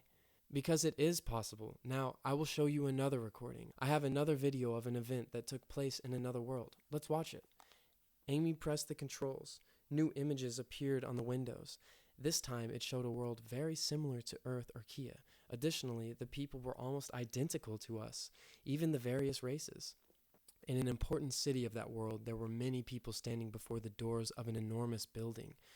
We are attending a historic moment. A world government has just been formed. The representatives chosen by each country are not simple or common politicians. What are they then? Servants of the cosmic plan. This world has begun to abide by God's law, by the universal principles. Vinka appeared to be fascinated. How wonderful! Here the union of many spiritual, religious, ecological, and pacifist groups has taken place. They proposed the fraternal existence practiced in fraternal worlds, and people decided to believe them. There was no other path. But why? Because there was an economic setback on a global level. On the other hand, it was due to the multitude of atomic experiments, contamination, pollution, and the exploitation of their natural resources. There were also great ecological imbalances and disasters. Climate changes affected the production of food. New epidemics, diseases, and pestilence appeared. Additionally, there were great wars all over the world. Wars between social systems, borders, religious differences, you name it. All of the money went towards the production and purchasing of weapons. There was hunger, misery, and fear. People were fed up, and this was the sole alternative capable of stopping the collective madness. Passively and with common agreement, they decided to try it. Through the windows we saw various scenes. Now we will witness the moment in which the first law of the world government is executed. In all of the cities, thousands and thousands of people were grouped together before tons and tons of devices of war, machine guns, rifles, cannons, and all of those destructive elements which bring so much pride in some places of my planet. What are they doing? At this moment, in every country, better yet, ex-country, in each province of this world, they will proceed to transform the weapons. We saw great flames mold the metals. On the ports, the warships and vessels were being transformed into cargo ships. In the airports, the warplanes were being converted into passenger planes. The tanks were being converted into tractors. I remembered the words written by the prophet Isaiah, the ones which appear at the beginning of my previous book. I will repeat them here, just as they appear in the Bible. And you will turn your swords into plows, and your arrows into sickles. No nation will raise a sword against another nation. Neither will they train in the art of war. While the flames fused the metals in a symbolic act of brotherhood and peace, people began to sing. Many cried with great emotion. Now observe attentively. Here comes the best part. In the sky there appeared thousands and thousands of illuminated objects which began to fly in a circle around the bonfires used to melt the weapons. People greeted them with joyous emotions. A couple of ships descended and its occupants joined those who participated in this act which forever ended the destruction and violence. Through the speakers, the space visitors introduced themselves to the multitudes of people. "We greet you, brothers of this planet. This wonderful act which you have executed today has been inspired by the constructive forces of the universe. It has given you the impulse to fight to save your future. You have managed to overcome selfishness, ignorance, distrust, and violence. This indicates that you have reached a level which gives you the capacity to join the cosmic fellowship. From now on, there will no longer be any suffering for any of you. We have come in order to offer all of our scientific and spiritual knowledge, so that soon you will be in accordance with cosmic harmony ruled by universal love." The people who were dazzled extended their hands towards the ships. Although the scene was so emotional that Vinka cried openly, I managed to overcome the feelings which arose in my chest in order to ask a question. How is it possible that these people do not feel any fear due to the appearance of the ships? Well, that answer is very simple, said Amy, smiling. It is due to the dissemination of information previously undertaken by our friends, the missionaries of this world. All of the different groups motivated by love recognized the fact of our existence and helped. All of them had foretold in accordance with our messages that once there was unity and elimination of weapons, the ships of our brothers from space would appear in the skies. That began to create a universal consciousness in humanity. That is why our missions are important. Vinka, taken in by the spectacle of brotherhood before her eyes, expressed her enthusiasm. "I wish I could be there. Take us there, please." Amy began to laugh. "You do not know what you ask for. These images were recorded a long time ago. In that moment these events were being realized, the people of your worlds were not even literate." "That cannot be." "It is best that you understand this. Why did you utilize such ancient images? Is it because no other world has been able to save themselves since then?" Amy's laughter made us understand that we were incorrect. "No, the reason why I showed you this world and not another is due to the fact that the people here are very similar to all of you. Here, everything seems similar, but I could show you the same events that have taken place in thousands of worlds of this galaxy over many periods of times." "In any case, I would still like to see how everything has evolved over so many millennia," said Vinka. "I would like to be able to take you, but we do not have time. I can inform you that this world today is very similar to the civilized planets which you have already seen. Only one race exists on that planet." "Only one race? Here I see various races." "Yes, but they began to merge together over the years. Now there is only one race. The resulting one is a mix between all the rest. There are no longer any individuals left over of the original races." Vinka looked sad. "Then all of these people which we see now are dead?" Amy's happy face made all of us guess that it was not so. "They are all alive and kicking." Our looks begged him for an explanation. "In Ophir, I was told of a man that appeared to be 60 years old, but in reality was close to 500, so these people must be thousands of years old now. Once a world is integrated into the fellowship, all of its people may remain alive forever." Our gaping mouths and eyes made Amy laugh. "Forgive me for laughing, but your faces. I understand you. It is a big surprise. However, it is true. Our discoveries in the scientific and spiritual fields have allowed us to stop cellular aging, and when a world has joined the fellowship, we share all of our knowledge." I didn't understand. The man from Ophir was 500 years old, but seemed older than the rest. I noticed cellular aging. Why did the man from Ophir not appear to be young? Because his body was not as young. I do not understand. Not all of them want to submit themselves to the process of reversing cellular aging. Some have evolved more than the rest of their brothers and sisters. When that happens, the world in which they live is a poor fit. They must move to superior worlds, but before doing so, they must leave behind the body they are now utilizing. They cannot take it to the superior worlds. They allow their old body to age until it no longer functions, until it dies. Only the body? In the worlds of the fellowship, people know how to remain conscious outside of their physical body. They always have an awakened consciousness. That is why they are able to travel from one body to another without losing consciousness or their memory. Eternal life is a real deal and guaranteed for those who attain a civilized world. Guaranteed? Well, it is necessary to know how to interpret the sacred writings of our worlds. It is there that eternal life is promised for some. Then death? Death does not exist on any plane. Do you believe that God is cruel enough to allow something like that to happen? Only changes to the states of beings may take place, but the spirit is eternal. The people living in uncivilized worlds are not given the right to switch their bodies by conserving the memories of their previous lives, leading them to the illusion of death. But in civilized worlds, all of them remember their previous experiences. Vinka listened entranced. Then it is worth the effort to arrive in a civilized world. That is correct, but I repeat, that must be earned. Nothing is obtained without effort. You cannot reap without sowing ambroquitas. What are ambroquitas? A delicious fruit from my world. I remembered that in the previous visit he had promised us to take us to his planet. With regards to that. Yes, in regards to that, interrupted Vinka. Remember that you offered to take me to your house? To my house? He feigned surprise. I never said that, only that you would get to know my planet. But remember that you cannot get out of the ship in a civilized world for the moment, which is precisely where we are headed. To the Galactic Doll. What is the Galactic Doll? That is what the planet I live on is called. We will arrive soon. What a pretty name, exclaimed Vinka. At least it sounds better than Kia or Earth. Those words are not poetic, said Amy. We wanted to know if all civilized worlds had names like that one.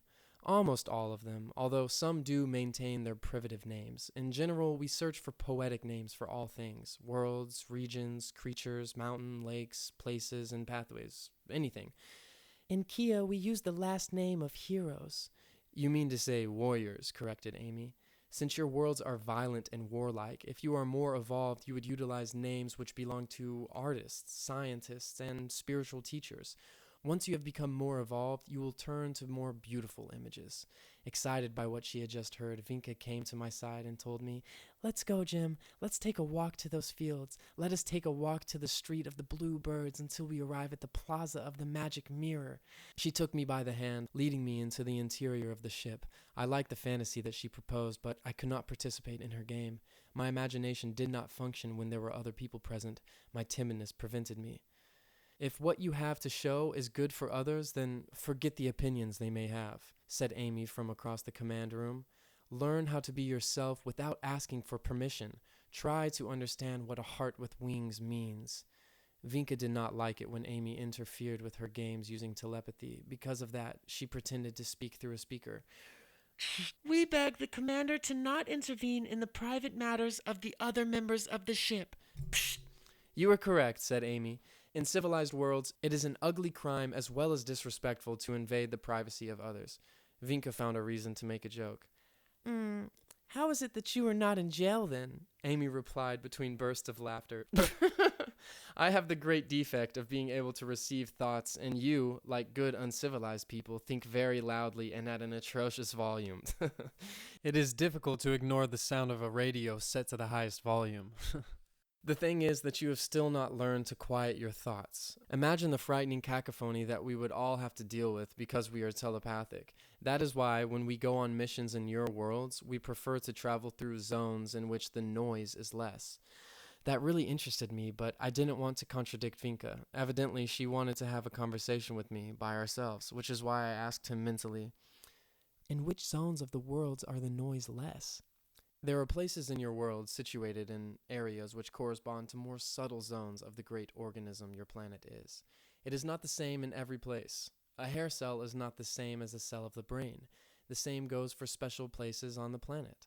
At those points, the radiation is more subtle. Additionally, the people who inhabit these zones are less noisy. That is why it is more tolerable to travel through these zones. It would still be more tolerable if you let us talk in peace, expressed Vinka, half joking, half serious. That's okay, but try not to make so much noise with your chaotic thoughts and uncontrolled emotions. Do emotions also make noise? I asked mentally. The negative emotions, or the uncontrollable ones, are the worst fountain of noise. But I will not say anything more. Vinka will evict me from the ship. He laughed. Anyway, you will not have much time for your cheap soap opera. We have arrived at the Galactic Doll. Chapter 15. Galactic Doll. I began to imagine a world of toys. I saw a town similar to that of the elves from children's animated cartoons. Many of the houses were in the form of multicolored mushrooms. Others were shaped like colored balls, like Christmas ornaments that floated in the air, with little windows full of plants and flowers. All of the inhabitants that I observed were children. Absolutely all of them. Not all of us are children, although we like to maintain that appearance. It's because deep down inside we are playful, childish, in a good way. It is because of that that our world is called the Galactic Doll. It is something which serves the little ones. I thought that a civilized world would be the same in every sense, I said. Of course not. How boring that would be. On the contrary, each world differentiates itself in its own style, depending on the particular inclinations of its inhabitants. Look at that! Exclaimed Vinka upon seeing an aerial vehicle which passed close by. It had the shape of a fruit, an apple, or something similar to it. It was painted with drawings, faces of little animals, flowers, stars, and clouds. Our vehicles which are used on this planet are not meant for use outside of it, and are made in accordance with our own fantasies and desires. If you saw it from the inside, you would go crazy. Why is this ship not like that? Because ships used in outer space must be made in accordance with the rules of the Fellowship. They are made that way in order to avoid visual disorder. In some of the cities and streets of your world, an optical cacophony is produced. A skyscraper made out of metal and glass next to a medieval cathedral. Billboards, cables, posts. It's something that would cause a seizure for an epileptic person. We didn't have time to ask what he was referring to because, at a distance, a gigantic white animal was approaching, similar to a teddy bear. It was the same size as a building. Amy warned us while laughing. Don't worry if he eats us. It's only a toy. When the humongous bear was in front of us, it raised its hand, which trapped our ship, but without touching it, probably through a type of magnetism. Then it opened its monumental mouth and proceeded to swallow us. Amy laughed at our surprise. We pretended that we were in an amusement park, and because of that, we didn't become afraid when everything darkened after entering the mouth of the Galactic Doll. A pink light illuminated the command room. Instead of guts, rib cages, or the interior of a stomach, we were able to see a fascinating view. An infinite amount of characters like those in children's stories that were sliding in the middle of some absolutely fantastic scenes, surreal forests, castles that looked like they were from dreams, and landscapes from fables, along with the parade of smiling little people. But I wasn't able to confirm if those beings were living or if it was a movie, maybe mechanical dolls. They are characters from an ancient children's story. This was filmed with people in costumes. Now we see the projection with hyper-realistic image technology. We began to descend into the interior of the doll. Much deeper down, everything acquired a beautiful light green color. Now the visions were even more fantastic. Between scenes without any precise shapes, better yet, silhouettes and changing colors, were beings floating around that seemed similar to fairies. Their bodies were transparent. This is a film of beings that inhabit other vibratory planes, other dimensions. There are fairies, gnomes, nymphs, sliffs, salamanders, among others. Then these beings actually really do exist? Said Vinka. Of course they exist. They are as real as you, or me, or the tripping... We no longer asked whenever Amy mentioned strange words. We understood that he joked even without being able to prove it. Now we will move through the last part. Do not be afraid of what you are about to see, said Amy. This time, a topaz amber light filled the interior of the ship. Upon looking through the windows, we saw a parade which was even more incredible. Beings which had bodies of flames, red flames, violet flames, yellow, blue, green, and white. They had human forms, although they didn't have defined faces. Their faces were completely made up of fire, except the eyes. What eyes! Fascinating looks, penetrating, but full of sweetness and strength. One of the beings gazed at us. He approached our ship, and then suddenly he walked through the windows and came into the command room. I thought everything would burn, that a fire would start in the ship. I feared that the beings of red flames would touch me and burn me. Do not fear, said Amy, upon seeing Vinka with her eyes wide open contemplating the flaming being dancing between us, illuminating the interior of the ship with the color of his flames. It's all a game, he said. The flaming red specimen left the ship, walking out through the window, but another specimen that was yellow in color proceeded to take his entrance into our vehicle. He executed a spectacular dance. If only you understood the language and its movements, you would discover great universal truths, explained Amy. When the yellow being left, another made its presentation. Like so, one by one, all of those flaming beings began to pass. When the last white being left, a great door opened. We exited through the back of the gigantic bear. Amy awaited our questions with great delight. Who were those beings? Those are the inhabitants of the sun, but, of course, everything was a film, a projection. It could not have been a projection. They entered the interior of the ship. There is no television here. A ray of light can project itself through the glass of the windows. We didn't understand the system, but we didn't have any choice but to believe in Amy's words. If any of them would have actually entered our ship, we would have melted, disintegrated. They have a very high temperature. Not just the temperature, they also have a vibratory level which is unbearable for us. Good. Now we will go to the place where I live. The ship acquired an incalculable velocity. In a couple of seconds, we arrived close to one of the poles of that planet. Everything was absolutely snowy. It became dark as night fell. My house is around here. Look. We observed a really enchanting small town. Immediately I remembered an ornament which we might have had at home, a crystal ball full of water. A small house was inside of it, a countryside landscape. Upon turning it upside down, small white particles which imitated snowflakes would fall. Outside of the ship, the view was similar. The snow fell in abundant and silent, big and soft snowflakes. Everything was covered in white snow. Trees, hillsides, and houses, these last ones being all spheres. Many did not touch the ground. Instead, they floated at various distances above the ground. They had roomy windows illuminated by interior lights. Some of them were completely transparent, made out of a material similar to glass. I didn't see any curtains, but understood that the windows could be darkened or made transparent again by the inhabitants' commands. Generally, one could observe all the activity of the town through the window. "We don't have much to hide," said Amy, smiling. "Around here, things are not very toy-like," observed Vinka. "It is a question of styles. We adopted this style of construction in accordance to the geographical and climatic characteristics. The towns which you previously saw are situated in the warm zones. In a region like this one, it would not be harmonious to have a little town like the one you saw earlier." I asked if the inhabitants of the cold regions were less playful than those of the warm zones. "In the warmer regions, people tend to lean towards excitements, while in the colder regions, games are a little bit calmer. But everything in the universe is a game," explained Amy, "each according to its own style. The worlds, the towns, the institutions, and the people. Some people lean towards terrible games, like in the uncivilized worlds. These are far from the games of God. Others lean towards more elevated ways, closer to peace, for the good of all, towards love. These are much closer to the real sentiment of the universe." Vinka became thoughtful. "I would never have thought that God played. I imagine him to be very serious, full of love, but serious. And you speak of the game of God? What is this game?" "The universe is a creation from the imagination of God. It is an art, a type of game. Souls go from life to life, learning the rules of the game, until they are able to capture its real sense, because life has only one secret, one sole formula, which takes you directly towards happiness." "To behave well," I said without much enthusiasm, remembering the words of my grandmother. Amy and Vinka laughed.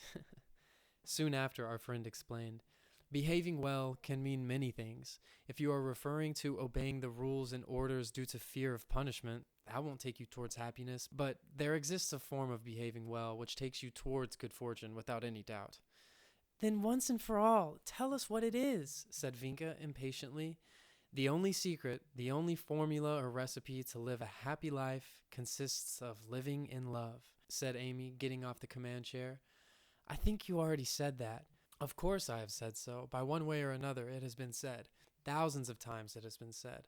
All of the great spiritual masters of all the worlds haven't spoken of anything else. Every true religion says it, and if it doesn't say it, it is not based on the fundamental law of the universe.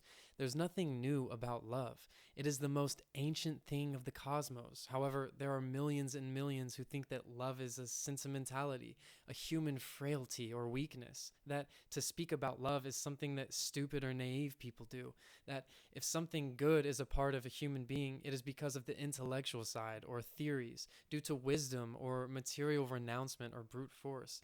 They are like a man asphyxiating in a cavern, mocking pure air. That is why anything that is said about the basic necessity of human beings, which is love, is never enough. There are those who do not ignore it, but they do not put it into practice in their lives, or sufficiently so. That is why they are not able to achieve happiness. It will never be enough. Everything that can be done to remind people about the fundamental necessity of people, of societies, and even worlds is never enough. only when a world recognizes love, the only force which can save it from destruction, only then can it survive. While the people of a planet do not consider love as a law of its civilization, it is in danger of self-destruction because there is confusion and rivalry. That is what's happening in our worlds.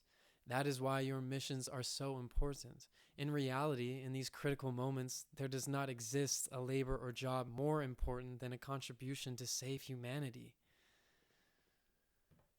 Chapter 16. Amy's Parents. On a screen there appeared a smiling girl who appeared to be 8 years of age. She looked at us with a friendly smile. Amy spoke some words in his language, which appeared to consist solely of a variety of whistles, hisses, and soft whispers. The girl on the screen replied in the same manner. Due to the translator, we were able to understand the conversation. "Hello, Mom," said Amy, to our surprise. "In these moments I have finished preparing a cake made out of cereal. You can come with your little friends. Where are they from?" "They come from uncivilized worlds, which intend to develop the necessary level in order to integrate into the fellowship. They are participating in an aid plan. She is Vinka and—" "Hello, Vinka," greeted the girl who was Amy's mother. "And this is Jim." "Hello, Jim." I see that you and Vinka are twin souls. However, you come from different worlds. How is that possible, son?" "They are participating in aid plans for 2 worlds that they come from, but they are originally from the worlds of the fraternity." "Then it must be very difficult being separated to such an extent. They are so young," she said, looking at us tenderly. I thought that it was strange, listening to a small girl saying that we were so young. Amy observed his mother silently. I knew that they were communicating telepathically. The girl appeared to have understood something because she said, "Strive, children, strive to bring peace, unity, and love to your worlds. You will have many difficulties and misunderstandings, but the highest power of the universe will be on your side. In the end, that seed will come to fruition, bringing peace and unity. Beware of the temptations of your material worlds. Try to remember why you are where you are. Try to remember where you come from. Avoid allowing your souls to lean towards things that are transient. In your world's illusions reign. Maintain yourself in reality, in truth, in love. Remain innocent like children, but be cautious. You must maintain a difficult balance between innocence and caution, peace and self-defense, so that evil which surrounds you does not make you lose your childlike spirit. Because only by maintaining that spirit will you be able to save yourselves and the people of your worlds. But beware that your true innocence does not blind you to evil which lurks in every place, so that you are not deceived and debilitated. Maintain yourselves in the balance of life, your feet on earth, your eyes looking up high, and your heart in love. That is the formula." "That is enough for today," said Amy. "If you continue to give them advice, they will end up forgetting. Do not confuse them with so many details." "These children lifted my spirits. It is beautiful to be able to serve so many millions of souls which find themselves in darkness. You have a great privilege." "Yes, but remember the uncivilized worlds, the insects, the serpents, the spiders, and mambachas. No, those things belong to prehistoric worlds. Remember the torture of the machine guns, the atomic energy destroying human beings, violating nature, the contamination, those who die of hunger, who are asleep in ignorance, and the great intellectuals who are ignorant of love." "And the Terry," said Vinka with disgust. For her, everything which was bad in existence in her world was due to the Terry. "Who are the Terry?" "They are the ones who stall the evolutionary process in Kia. Beings equivalent to the Terry are present in all uncivilized worlds," explained Amy, "although not all the Terry are terrible." "Yes, I remember them, and also everything which you previously mentioned. Even then, it is beautiful to dedicate an incarnation to service, where it is extremely necessary. But remember that when you incarnate to serve in the lower worlds, you must forget everything, including the importance of love. Additionally, since childhood, they received erroneous or incorrect teachings, bad habits, and superstitions. All of that is an obstacle capable of making someone fall even lower. It is a dangerous mission." "You are correct, son. It is extremely dangerous if you cannot count on the appropriate strengths. That is why you must take really good care of yourselves. Always act, being guided by love, and you will not stray." Amy wanted to move on to another point. "You have now met my mother." "She is like a little girl, but when she speaks, it is obvious that she is not," expressed Vinka. Do not guide yourself by external appearances. Would you like to meet my father? Of course, we said as we waited for another child like Amy to appear. I will see if I can find him on the screen. Have you seen him recently, Mother? Yes, every night he communicates with me. He is in Kyria. He is testing out a new condenser of cerebral waves. Then he must be in the laboratory. My father is a scientist, he explained to us. We are all scientists, said the mother of our friend. You as well. You practice and study the science of living. Hello, Father, said Amy to a man who appeared on the side screen. We thought that it was a joke because the individual belonged to a variety of human that was absolutely different from Amy and his mother. He was a pale adult, lacking any hair, had a bulky skull and a penetrating gaze. How are you, son? These friends of yours belong to the worlds of the third level. The girl probably belongs to the second planet of Crystalline Butterfly. The boy is from the third planet of Golden Eagle. You are correct, Father. My world is called Earth, and our son is not named Golden Eagle, I said. In the Fellowship, we have cataloged every celestial object with a name and a special code, explained Amy's father. Do not confuse our friends, old man. My mother has already confused them a lot. It will not cause them a great deal of trouble to know that each object and each human being is cataloged with a code and a name. Vinka could not hide her surprise. Each human being? I spoke to you about a supercomputer situated in the center of the galaxy. Yes, and you also said it knows everything. Something like that. One of the other reasons due to which the Fellowship is constantly observing the uncivilized worlds is to provide details and information to the supercomputer. Then we are all on file, I deduced. Even our hairs are counted. It isn't vigilance for political purposes, but for protection. We observe you like an older brother caringly watches a younger brother. I thought that God did everything, said Vinka.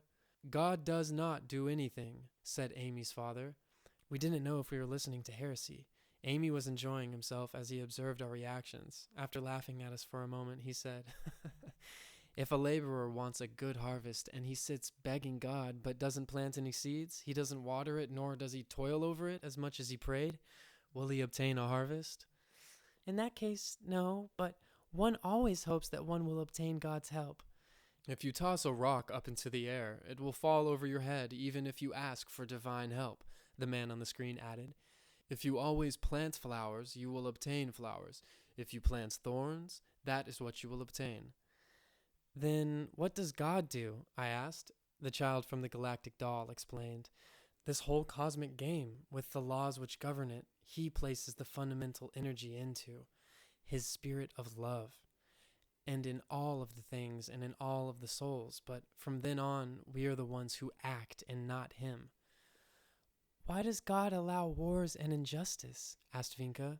It is not God who allows it, replied Amy. Then who? You yourselves are the ones who create and permit wars and injustice. I searched for thousands of objections to that comment, but I couldn't find even one. He was correct. So many times I'd heard that question in my world. Many said that it was a divine punishment, but Amy's explanation seemed much more credible overall, especially after having declared that God does not do anything, that we are the ones who must act. Vinka asked Amy something which for a while had left me feeling perplexed. How is it possible that he is your father? You both belong to two very different worlds. You are correct. I was born here. My father was born in Kyria. Then it is a marriage between beings from two different worlds? Incorrect. What you observed in my father is his new incarnation. Soon after I was born, he was ready to be reborn in Kyria. He left his old body, was born, grew up, and is now a scientist. We got into contact, and as you are able to see, this time my father is much younger than I am. And younger than me, said Amy's mother. I'm still not accustomed to seeing him with the Kyrian appearance, even though deep down inside he is the same. Vinka asked if they'd gotten married to other people. In each of their respective screens, both of them showed surprise by the girl's questions. They looked to our friend as if asking for an explanation. Amy, by habit, began to laugh once again. You forget that in the inferior worlds, it is tremendously rare that marriages will be realized between twin souls. That is why over there it is very normal to speak about separations, affairs, or marriages with various people throughout their lives. She doesn't even know what happens when two complementary souls find each other. That is the reason for her question. What occurs in that case? I asked. That they are not able to unite with another person. Why? Is it prohibited by some kind of law? Yes, the law of love, but it is not something which is imposed on you. It is simply because you cannot replace your twin soul with any other in the whole universe. Vinka looked at me. We were completely in agreement. Amy's father looked from a screen to the other, in which the image of our friend's mother was shown. In regards to that, when will you arise on Kyria? We are united by spirit every day, but I would like to be with you, in the physical form as well. We are united by spirit every day, but I would like to be with you in physical form as well. I would like to form a family and have you by my side all the time. His voice sounded loving, and his gaze radiated tenderness. You already know that I want nothing more than that, to be with you once again, but I still have not been able to adapt my soul to the necessary level in order to incarnate in Kyria. If I leave this body now, I won't be able to arrive at your side, but onto another world. That is why I am constantly practicing the exercises which will allow me to arrive at Kyria. I think that I have very little time left, but now, my love, I have stopped undergoing the processes for reversing cellular aging. We must have patience. The conversation continued in that form for a couple of minutes. Both demonstrated their mutual love in such an open way that I felt uncomfortable for participating in such an intimate conversation. I glanced towards the floor, feeling like an intruder, but Vinka was spellbound, so much so that a couple of tears fell out of her eyes. She looked at me and I felt great emotion. I understood Amy's parents because something very solid, profound, and beautiful was also uniting us. That's what it means to be compliments, said Amy upon capturing what was happening to us. What do you mean by that? I asked. She has that which you lack, and you have that which she lacks. United, you form a complete being. What do I bring to Vinka? You activate her intellect. She brings clarity to your emotions. Time is running out. We must leave. But we would like to see your world.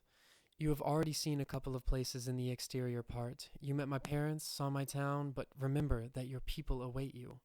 What did you mean to say by the exterior part?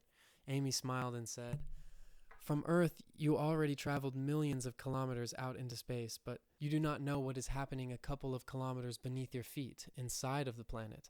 It is the same with people. They look outside of themselves, but never even glance inside of them. It is always the others who are at fault, guilty of causing whatever befalls them. They ignore their inner self. They never paid any attention. However, the inner self weaves their destiny.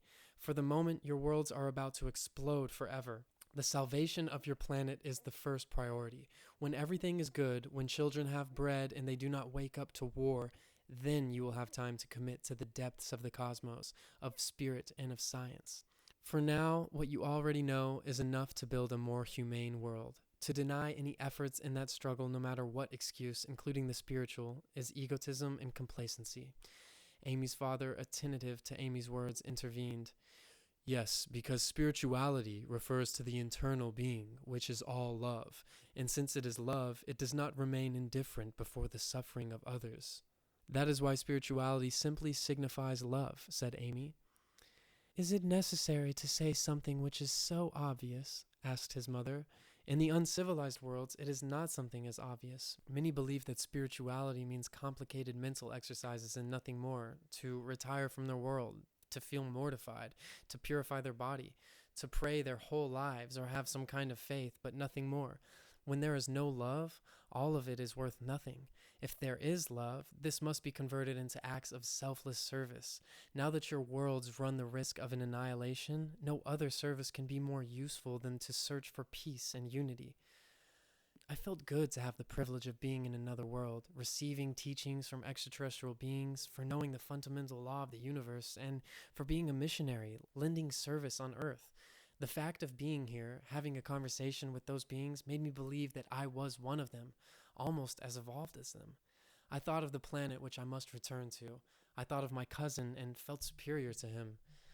That is what I was thinking about when Amy said, On the path to perfectionism, the last enemy to vanquish is the trickiest of all.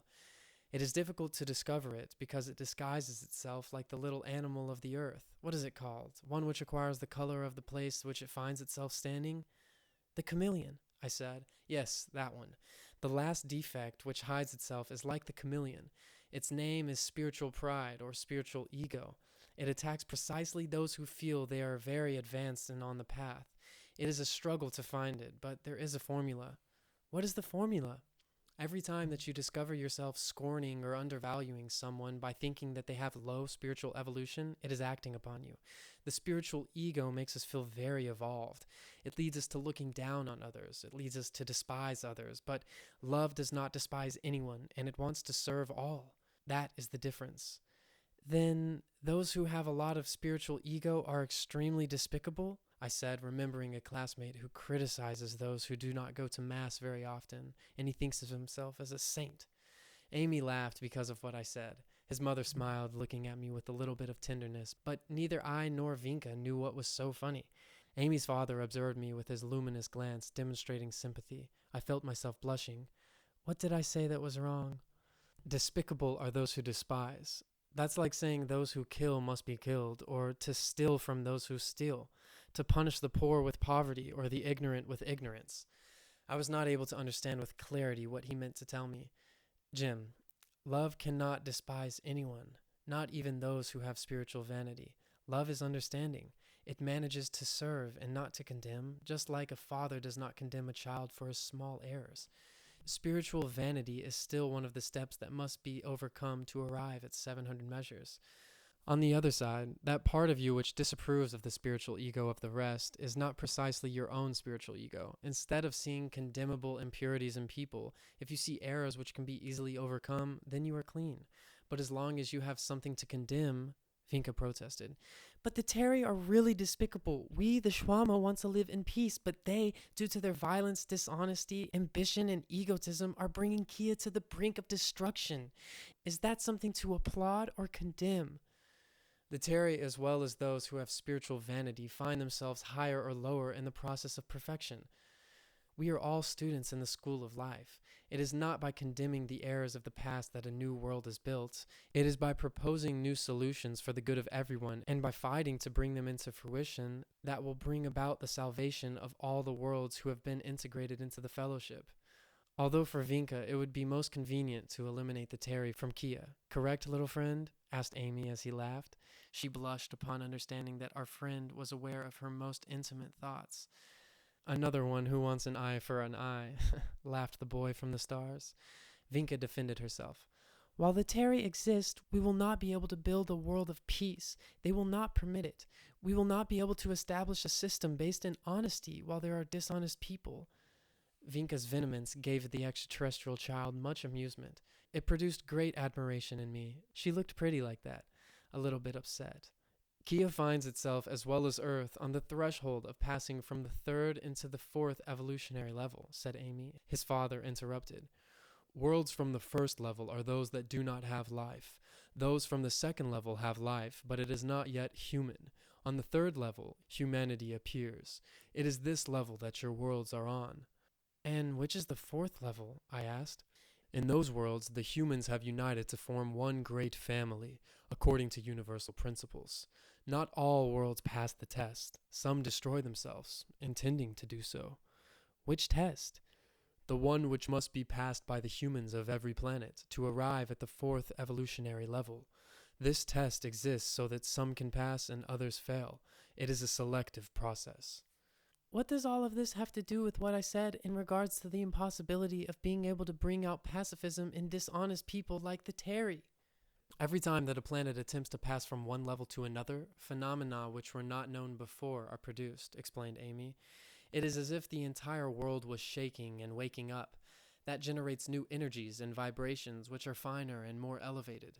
These radiations have a double effect. It drives some crazy. Those who find themselves on lower evolutionary levels end up committing mortal errors. That is how the negative beings begin to eliminate each other. On the other hand, the new energies allow others to rise to a superior level.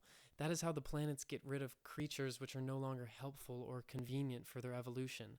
How do you think that the big prehistoric reptiles and carnivorous plants disappeared from your world? That occurred when the planet passed from the second to the third evolutionary level to make way for human beings. Second, theories state that the strongest survive. Those creatures were the most powerful, but all of them disappeared. Amy's explanation left me with a great curiosity. Why did they disappear? They were the strongest. Yes, in claws, muscles, and teeth, but intelligence is superior. The human being, in spite of being weaker in physical form, is stronger in intelligence. The strong ones, the humans, survived. Now the process will repeat itself, but it will not be muscle nor the intellect that is the strongest. What will it be then? That which happened to the dinosaurs will happen to the rest, and when the pacifist forces unite, it will come to be the most solid power of your worlds, simply because there is no other capable of preventing the self-destruction of your civilizations. Don't be so pessimist, Vinca. Love will be triumphant, because love is the ruling power of the universe. Chapter 17. The Mutiny. We said goodbye to Amy's parents to take flight on a course that was to be a surprise. I wanted to know the velocity of that ship, remembering that light travels at 300,000 kilometers per second. How far is Ophir from Earth? I asked. About 100 billion kilometers, replied Amy. I attempted to search for a formula to calculate the velocity. On that trip, we had traveled for about 10 minutes, but I became confused with such big figures. If you are attempting to calculate the velocity at which we are moving, you are wasting your time. We situate instantaneously. Although it only takes a couple of minutes, it still takes us a bit of time to travel from one place to another. Why do you say that it doesn't take any time? I didn't say that, he replied, laughing. Only that we situate instantaneously. The time that is taken is necessary for the mechanism of the ship to calculate the distance, the position of the point we want to travel to, and the best way to exit the dimension to go to no space, no time, in order to appear in the desired point. Of course, we take great care so that we don't land at the same speed of a small plane. The strength of the spirit. Love. It is a bit similar to getting off a carousel in order to quickly reach the horse which is situated on the other side. You wait for it to arrive and then you get on. However, this is much, much faster. Vinca, showing little interest in the subject, asked, Where are you taking us now, Amy? To your house, to Kia. So soon, she expressed, alarmed. I felt a heavy weight in my stomach. It felt somewhat like I was in my fatal hour. In a couple of minutes, I would lose company that was so warm and close. It was a part of me. I felt worse than if someone were cutting off my arms. I was like someone who had spent a lot of time being cold and is suddenly invited into a house with a lit fireplace and given a cup of hot chocolate. But when they begin to enjoy the situation, out you go. I was not going to allow it. If Vinca stays in Kia, so will I exclaimed, deciding not to separate from her. My bravado only caused much laughter in our friend. He utilized a paternal tone that I didn't like at all. Jim, Vinca, you must start getting used to giving up attachment. Life is not how we want it to be from our superficial eye, but from our internal self, which is in perfect harmony with God. There only exists a single I. I expressed defiantly, I will not separate from Vinca because a little boy, younger than I, is ordering me to do so. You might be from another world, a pilot of spaceships, but you are younger than me, and I decide my own fate, and I will stay here with Vinca. If I can't stay in Kia, then she will come to Earth. Right, Vinca? Right, Jim, she said with force. This is how it is done. We will continue to be together, and no bottle-fed little boy will prevent us from doing so. He looked at us with greatly serene eyes. A smile crept onto his lips as he said, I thought that the Terry were in Kia. That paralyzed us. Immediately we understood that we were acting like the Terry. That could not be so. When I let go of the tension, I looked at the floor with much shame and embarrassment. A little later, I lifted up my gaze, and Amy was no longer Amy. He had transformed into a luminous being of marvelous purity. I felt dirty, minuscule, like an insect or a germ. I lowered my gaze, incapable of withstanding the force of those eyes, full of light. Amy had transformed himself. He had taken off a mask which had made him appear like a normal boy in order to show the real Amy, a radiant being, maybe even divine. Vinca sobbed next to me. She was also unable to lift her gaze. The same thing had occurred to her. Why did you never show who you were in reality? I asked, looking towards the floor, searching in vain for justification for my dirty and unrespectful bravado. Amy laughed, lending a break to the moment's drama. I have no idea what you are talking about. Look at me. Tell me if you see something strange. Slowly and with great fear, we began to lift our gaze. There he was, smiling naturally. He was no longer that brilliant being. He was simply Amy, our little space friend. But no, he was no longer the same. There still remained one memory of the other thing. Now his usual facial features were like an entrance to the other being. That is why, even though his appearance did not look abnormal, inevitably it reminded me that through it there was a hidden being of extraordinary characteristics. Vinka walked in towards him, wanting to kneel before his presence. "Once again with the kneeling!" exclaimed Amy, laughing while preventing her from doing so. "We can only kneel before God, not before a brother, even if he is older. And since God is not visible with the eyes, only in the intimacy and solitude of inner communion, in meditation or prayer, can we kneel before his invisible presence. Come, I want you to see another room of this ship. There you will be able to communicate with the supreme divinity." He guided us towards a door, then opened it. It was a sliding door. The room was dimly lit, except for one sole small light, which shined at the end. We went further in. All of our ships have rooms like this one, big or small depending on how many people it is built for. Amy closed the door. Upon getting used to the light, I observed 4 chairs bolted to the floor by a thin pillar, 2 on both sides of the room. At the end, before a small light, I was able to make out a type of cushion that was very long. It reminded me of being in a chapel. Amy's voice acquired a more solemn tone. "You can kneel there at the end, if you prefer to, or you can remain sitting on a chair. Here we meditate or pray. The former is best. In prayer we are 2. In meditation we are 1 with divinity. We merge in it." We chose to kneel. I think that we needed it. When we kneeled over the cushion, Amy pressed a button. The enclosure became softly illuminated with the most beautiful colors that one can imagine. A great variety of pinks, gold, lilacs, and violet danced in the halls. I felt the impression of being in another dimension. Vinka observed with a smile of pleasure on her lips. Little by little, the influence of the colors made me feel something very strange, a bit like a desire to find shelter within my own self, to close my eyes and give myself to a presence which I started to feel. Something very strange and beautiful. I didn't know if it was within or outside of myself. Maybe the last thought that I had was in realizing that I was inside a cosmic ship, outside of space and time, lost in the universe, but at the same time in the center of it, because I was communicating with the actual heart of creation. Later on, it was not my thoughts which filled my conscience. Instead, they were experiences which did not pass through the intellect, arriving directly at the depth of my being. I was no longer thinking, but living intensely. A golden light enveloped me, but that light was a being. I felt bigger by the moment, infinite, eternal, pure conscious happiness. Not a question came to my mind because I had all the answers. Now I no longer remember what it was, but in those instances I knew it all, past, present, and future, mine and that of the whole universe. More than that, I was the center of the cosmos. I was in command. The galaxies, the souls, they turned into a type of rhythm that was similar to my respiration. However, I was beyond even that. In my center there was a great stillness full of bliss, plenitude, and there lay this peace in me. It is very difficult to describe that experience, but I knew that everything was well in all aspects. Everything was perfect. Everything was marvelous. Even the suffering was good in the long run. Seen from high above, encompassing a great period of time, it was good. It was a teaching of purification, consequence of error, a strengthening. I was able to understand that suffering is caused by forgetfulness. Of what? I didn't know the answer. My consciousness was returning to its normal level. My intellect began an ordinary game with its questions. That's where I lost the answers. Forgetfulness of what? I felt my body, my heavy knees over a cushion. A part of me did not want to return to that small body, but another part gave me the impulse to do so. I wanted to not be there and to return to the being in command, to that central point full of unlimited wisdom to obtain the answer. Suffering is caused by forgetfulness of what?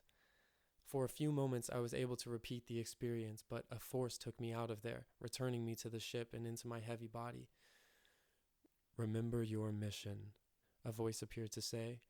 "Your mission is below." I knew that, but I didn't want to remember. I wanted to ascend. "In order to ascend, it is first necessary to descend," said the inner voice. I was not able to remember what forgetfulness caused suffering. "The forgetfulness of the real me, the inner being." It was the answer that I needed. That made me decide to definitely return to the ship, to the enclosure, to my body. When I opened my eyes, the beautiful colors had disappeared. Only the small light before my view remained. Vinka waited for me, next to the boy of the stars with moistened eyes, full of emotion. Little by little, I began to adapt to my usual reality, to my usual ignorance, with my usual errors.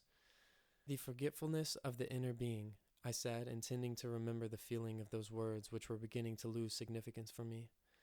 That is the cause which makes us commit errors, said Amy. Then we must pay for those errors with suffering. I don't understand. What is my internal being? Divinity, he replied, helping me to stand up. While leaving that space chapel, I tried to remember what I had just lived, the central point of bliss and happiness. Yes, that's it. Try not to ever forget it. That is the inner being.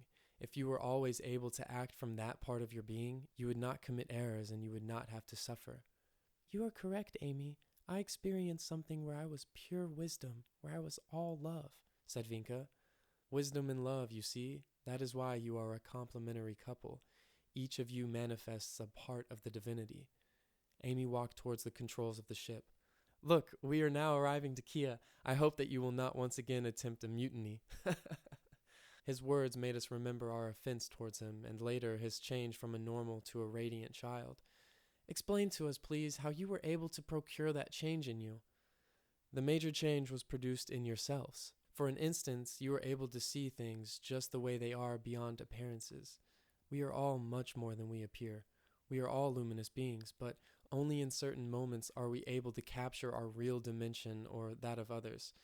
Since you were acting very badly, your inner being made you see that you were proceeding erroneously, but you only wanted to defend your love, to not separate. Love is one of the major causes of violence. Vinka and I looked at each other, confused before an affirmation which was seemingly absurd. Because of love, the she-wolf turns into a wild beast before those who are able to attack its offspring. Because of its love towards its own, men tend to be cruel and selfish towards the rest. Wars are fought because of that type of love, and because of that form of love, your worlds are in danger. It is a false love, I said, thinking that I had understood. It is not false, it's love. Only it is in a lower grade or level. We call it attachment. Because of love, people steal, people lie, and people murder, and people kill. Wanting to survive is a form of love, but only for oneself, for the small family group, for the fraction which one belongs to. Unfortunately, that battle for life in which many battle each other has everyone on the verge of losing their lives. Those are the consequences of exaggerated attachment. You are correct. I believe that even the Terry act motivated by that type of love, and not because of malice. Excellent, Vinka. Only with that understanding are you able to change things to a higher point of view, beyond the fractions that struggle with violence. Unfortunately, the fight between the Terry Wackos and the Terry Zumbos has put my town in danger, and it's a Shwama town. There only exists one town in Kia, the one formed by the Terry and the Shwama, and that is your town. For Vinka, the idea seemed extremely new, but I understood it. It is natural that she leaned towards the Shwama. Those were her people. Once again, it is inferior love, attachment, one's own group against the rest. Attachment is limited love, but real love does not have limits.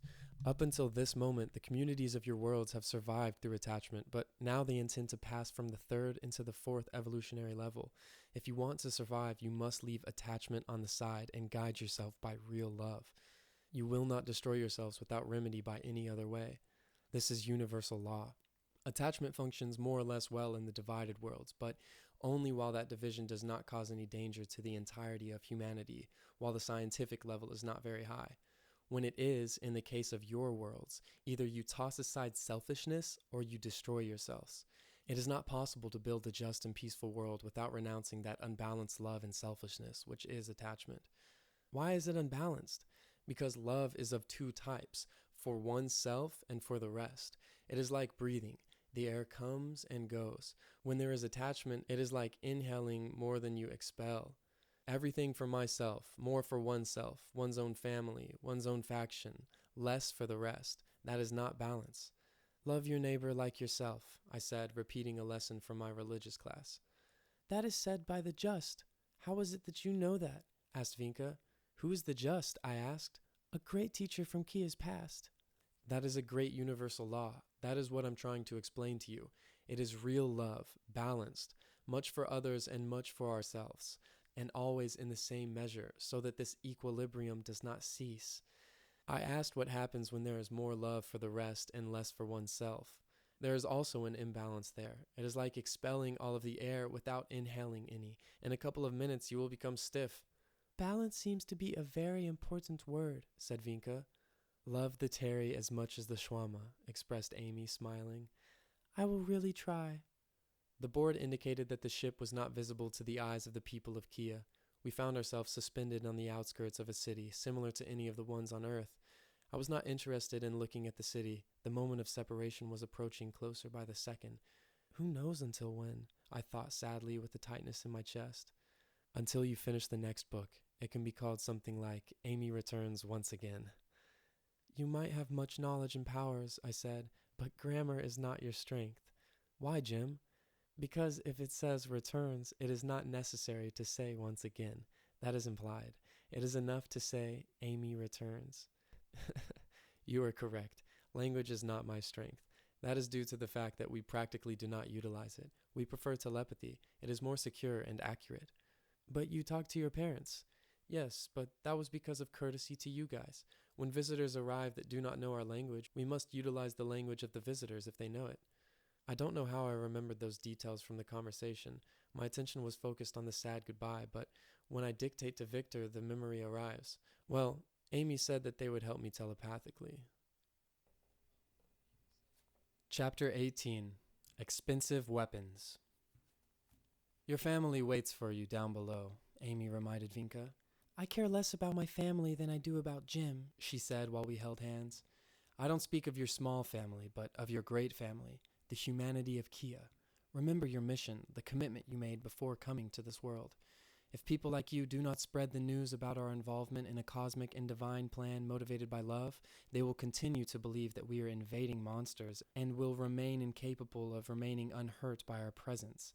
If no one contributes to planting love, how can you avoid destruction? You are correct, Amy, but my new bond with Jim... It is not new, it is eternal, and you have eternity to obtain it. For the moment, you must complete your commitments. Later on, you will see each other again. In another incarnation, I said pessimistically. I told you that I will return once you write the next book, or do you think that I am a liar? We looked at each other with a shine in our gaze. Of course, I will come looking for you one day. We will go to Kia to pick up Vinka, and we will go on to see things that you cannot even suspect. Which things? Tell us, please, said Vinka impatiently. You will see a planet inhabited on its exterior by a civilization of the third level, that is to say, like Earth or Kia, and on the inside by a civilization of the fourth level, and the former does not know that the latter exists. How fantastic! Amy's promises made us forget about the separation that we must overcome. What other things will you show us?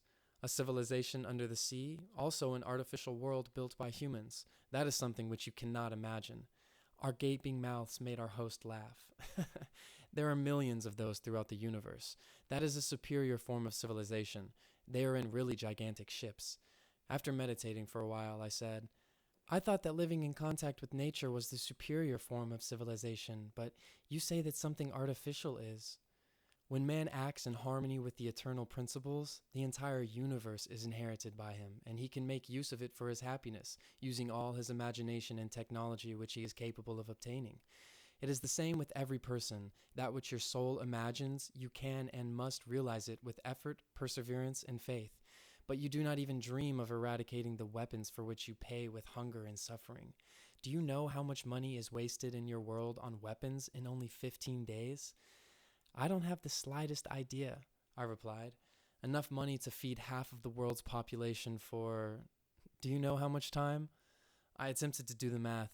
15 days spent on weapons is enough to feed half of the people on Earth during so many mouths. I didn't know. I think that in the same time, if there is no money spent on weapons in 15 days, everyone would be able to eat during that time. If there wasn't any money spent on weapons, no one would be hungry. You are incorrect. In 15 days, you spend enough money to feed half of the world's population, not for just 15 days, but 10 years, only on expenses of war. That cannot be, we said, feeling alarmed and indignant. Only on weapons? Anything that has to do with war, weapons, investigation of new weapons, war artifacts, and all of that. Even more so because many of the great expenses are disguised as scientific projects, but are destined at the end of it to be used with the intention to dominate. If you didn't waste money on weapons, not only would there not be anyone starving or with hunger, you would all live like rich people. Everyone. No one would suffer from hunger or cold. There would be enough hospitals that are comfortable enough. Poor and rich countries would not exist. Everyone would be living alike. Additionally, you would sleep in peace without fear of a horrible future for your children. Then I propose that my world get rid of its weapons, said Vinka. That cannot be done yet. The solution lies in all of the countries being in common agreement, deciding to unite passively. For that to happen, it is necessary to show that great ideal. Let it be a dream that grows and grows, although for the moment there are obstacles. The rich countries feed themselves from the work of the poor countries. God cannot continue to allow something so wrong, said Vinka with great ardor. Oh, there you go again with the idea that God will do things. God is love, and love lives in your hearts. That love is in charge of intending to put your worlds onto the right path, but you must do so yourselves, and by pacifist means. It is more so about teaching instead of forcing. It is about showing a path so that later on everyone can start following it peacefully and mutually. It is not about waiting for God or for others to do so, but about taking action. The only thing which will arrive is someone who will press the button. And if that occurs, will you not paralyze him with the ray so that he does not push the button? If you permit it, then you deserve it. We cannot intervene. We can only rescue the pacifists, but only those who served. Only those who intend to do something to bring out and radiate unity, peace, and love. In those critical moments, those necessities are the most important. For example, then, working on other things like large amounts of nourishment is not very useful? Everything is necessary, but everything has its time. If your son is hungry, the first thing you must do is find food for him. But in addition to being hungry, if he is at the point of falling off a cliff, what is the most important thing to do? Find him nourishment or save him from the cliff? Save him from the cliff, of course. That is the state of your worlds. The boy needs nourishment and shelter, but he also needs culture, art, an agreeable ambiance, medical attention, certain commodities, wisdom, affection. But if he is about to die, the first thing you must do is save his life. When life is no longer in danger, then you may obtain marvelous things for him. What possibilities are there that the boy will not die? I asked, knowing that he was talking about humanity. It depends on yourselves. Let's continue with the example of the child on the cliff.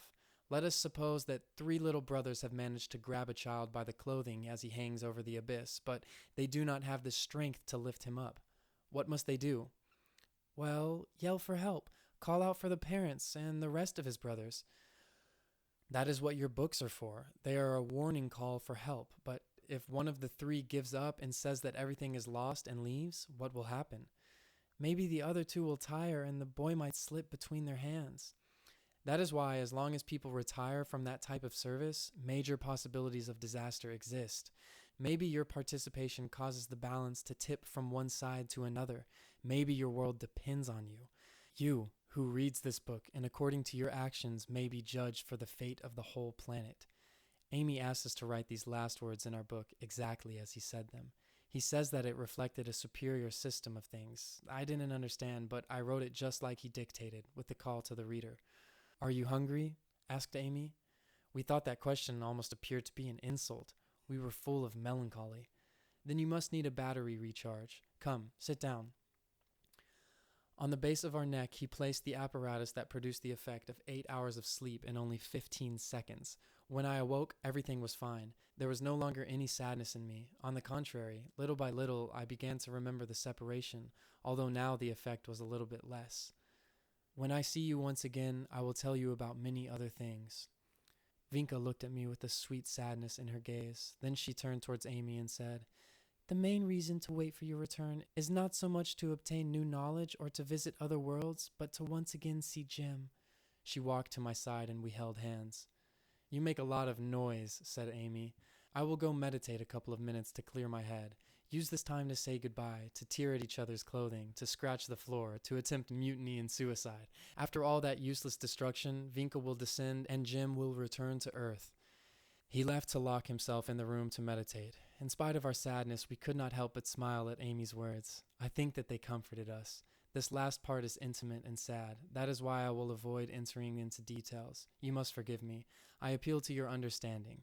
If this book was only read by us, children, there would not be any inconvenience, but one never knows when there would be an adult crouching between the shadows, awake at inconvenient hours, and they laugh at everything.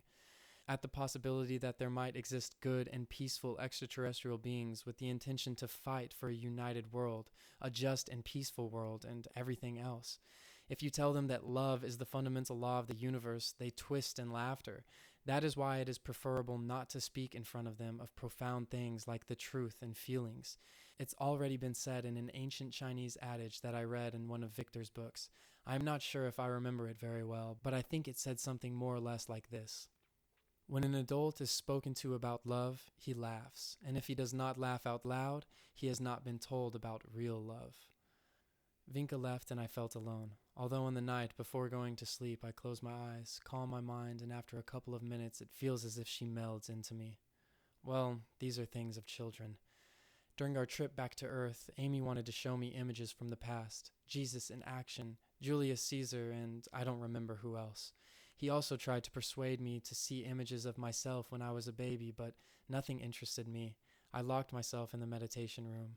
I remained there until Amy came to look for me. We have arrived onto the world which we are preparing to shelter the people we rescue in case the destruction of Earth happens. Come and see. It was more out of courtesy than out of curiosity that I went to take a look. We were over the beach of the resort. The sun was rising. "This is Earth," I exclaimed with that understanding. "Of course, this is the planet that will shelter the survivors." "But I thought that it would be another world." "But it will be another world, in peace, justice, and love.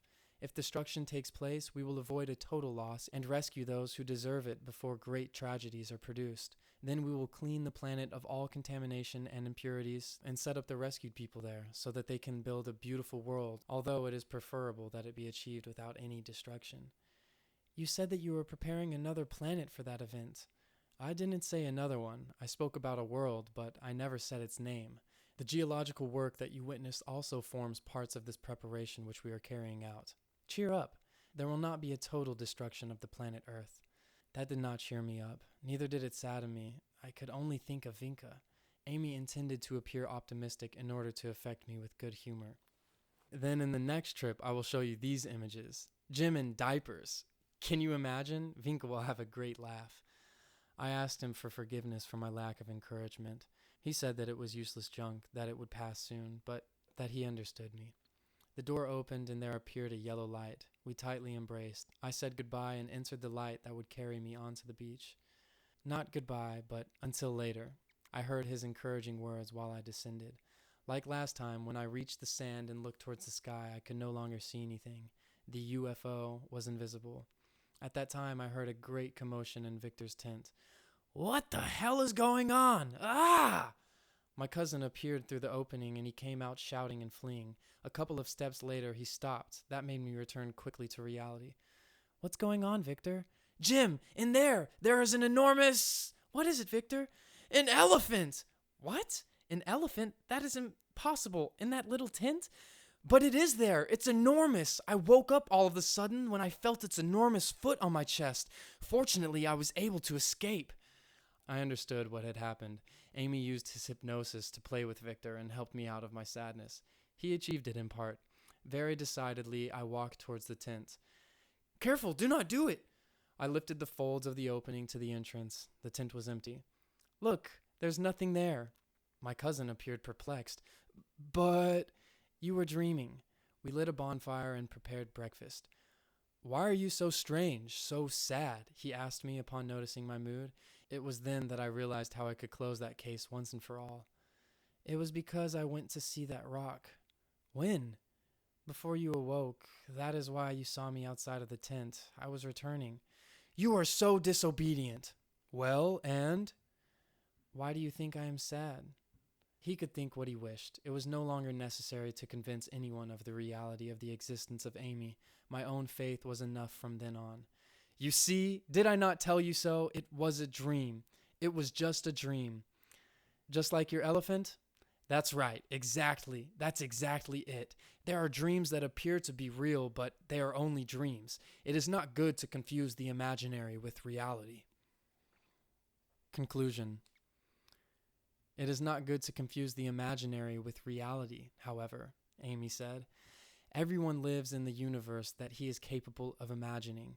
He also taught me, what your soul imagines, you can and should realize with effort, perseverance, and faith. Instead of believing in a world ruled by weapons, I believe in a world ruled by love. And if there are many of us who dream the same dreams, then it will inevitably become a reality. Let us leave the adults with their mocking jokes, with their weapons and their impossibilities. We who are children at heart will be like the bumblebee, that little fat creature, heavy set with short wings. According to the rules of aerodynamics, it cannot fly, scientifically proven, but since it does not know the opinions of scientists, that very ignorant creature will go on and prudently jump up and attempt to fly, and he will do so like the best of our bees, a bunch of bumblebees, and the boy. The boy will not fall over the cliff, at least the one in my story will not. Intermediate conclusion. We must name everything. On a beach not far away there exists a solid high rock. On the summit of that rock a strange power engraved a winged heart. It is said that only by playing nicely will you be able to find it. It can be found, laymanly. Only a couple children have been able to find it. That is due to the fact that children, apart from being lighter and more agile than adults, play nicely. In turn, others do it in a terrible way. And since that rock is the halfway point towards a marvelous world, which is precisely so due to the fact that its inhabitants are always playing, you cannot let in a person who plays harshly, or someone who sometimes plays well and sometimes falls asleep. That would cause the immediate destruction of that beautiful world. Final conclusion. Those who know tell the story of a man with a playful gaze, who was able to climb onto the rock. The locals observed strange lights in the night sky. The next day they saw him rejuvenated as he walked towards the somber and problematic city. With a very determined and happy step, he walked off musing something about saving a boy. While humanity continues to live divided in injustice with the sword in the hand, destroying its inheritance, disconnected from love? No! The end.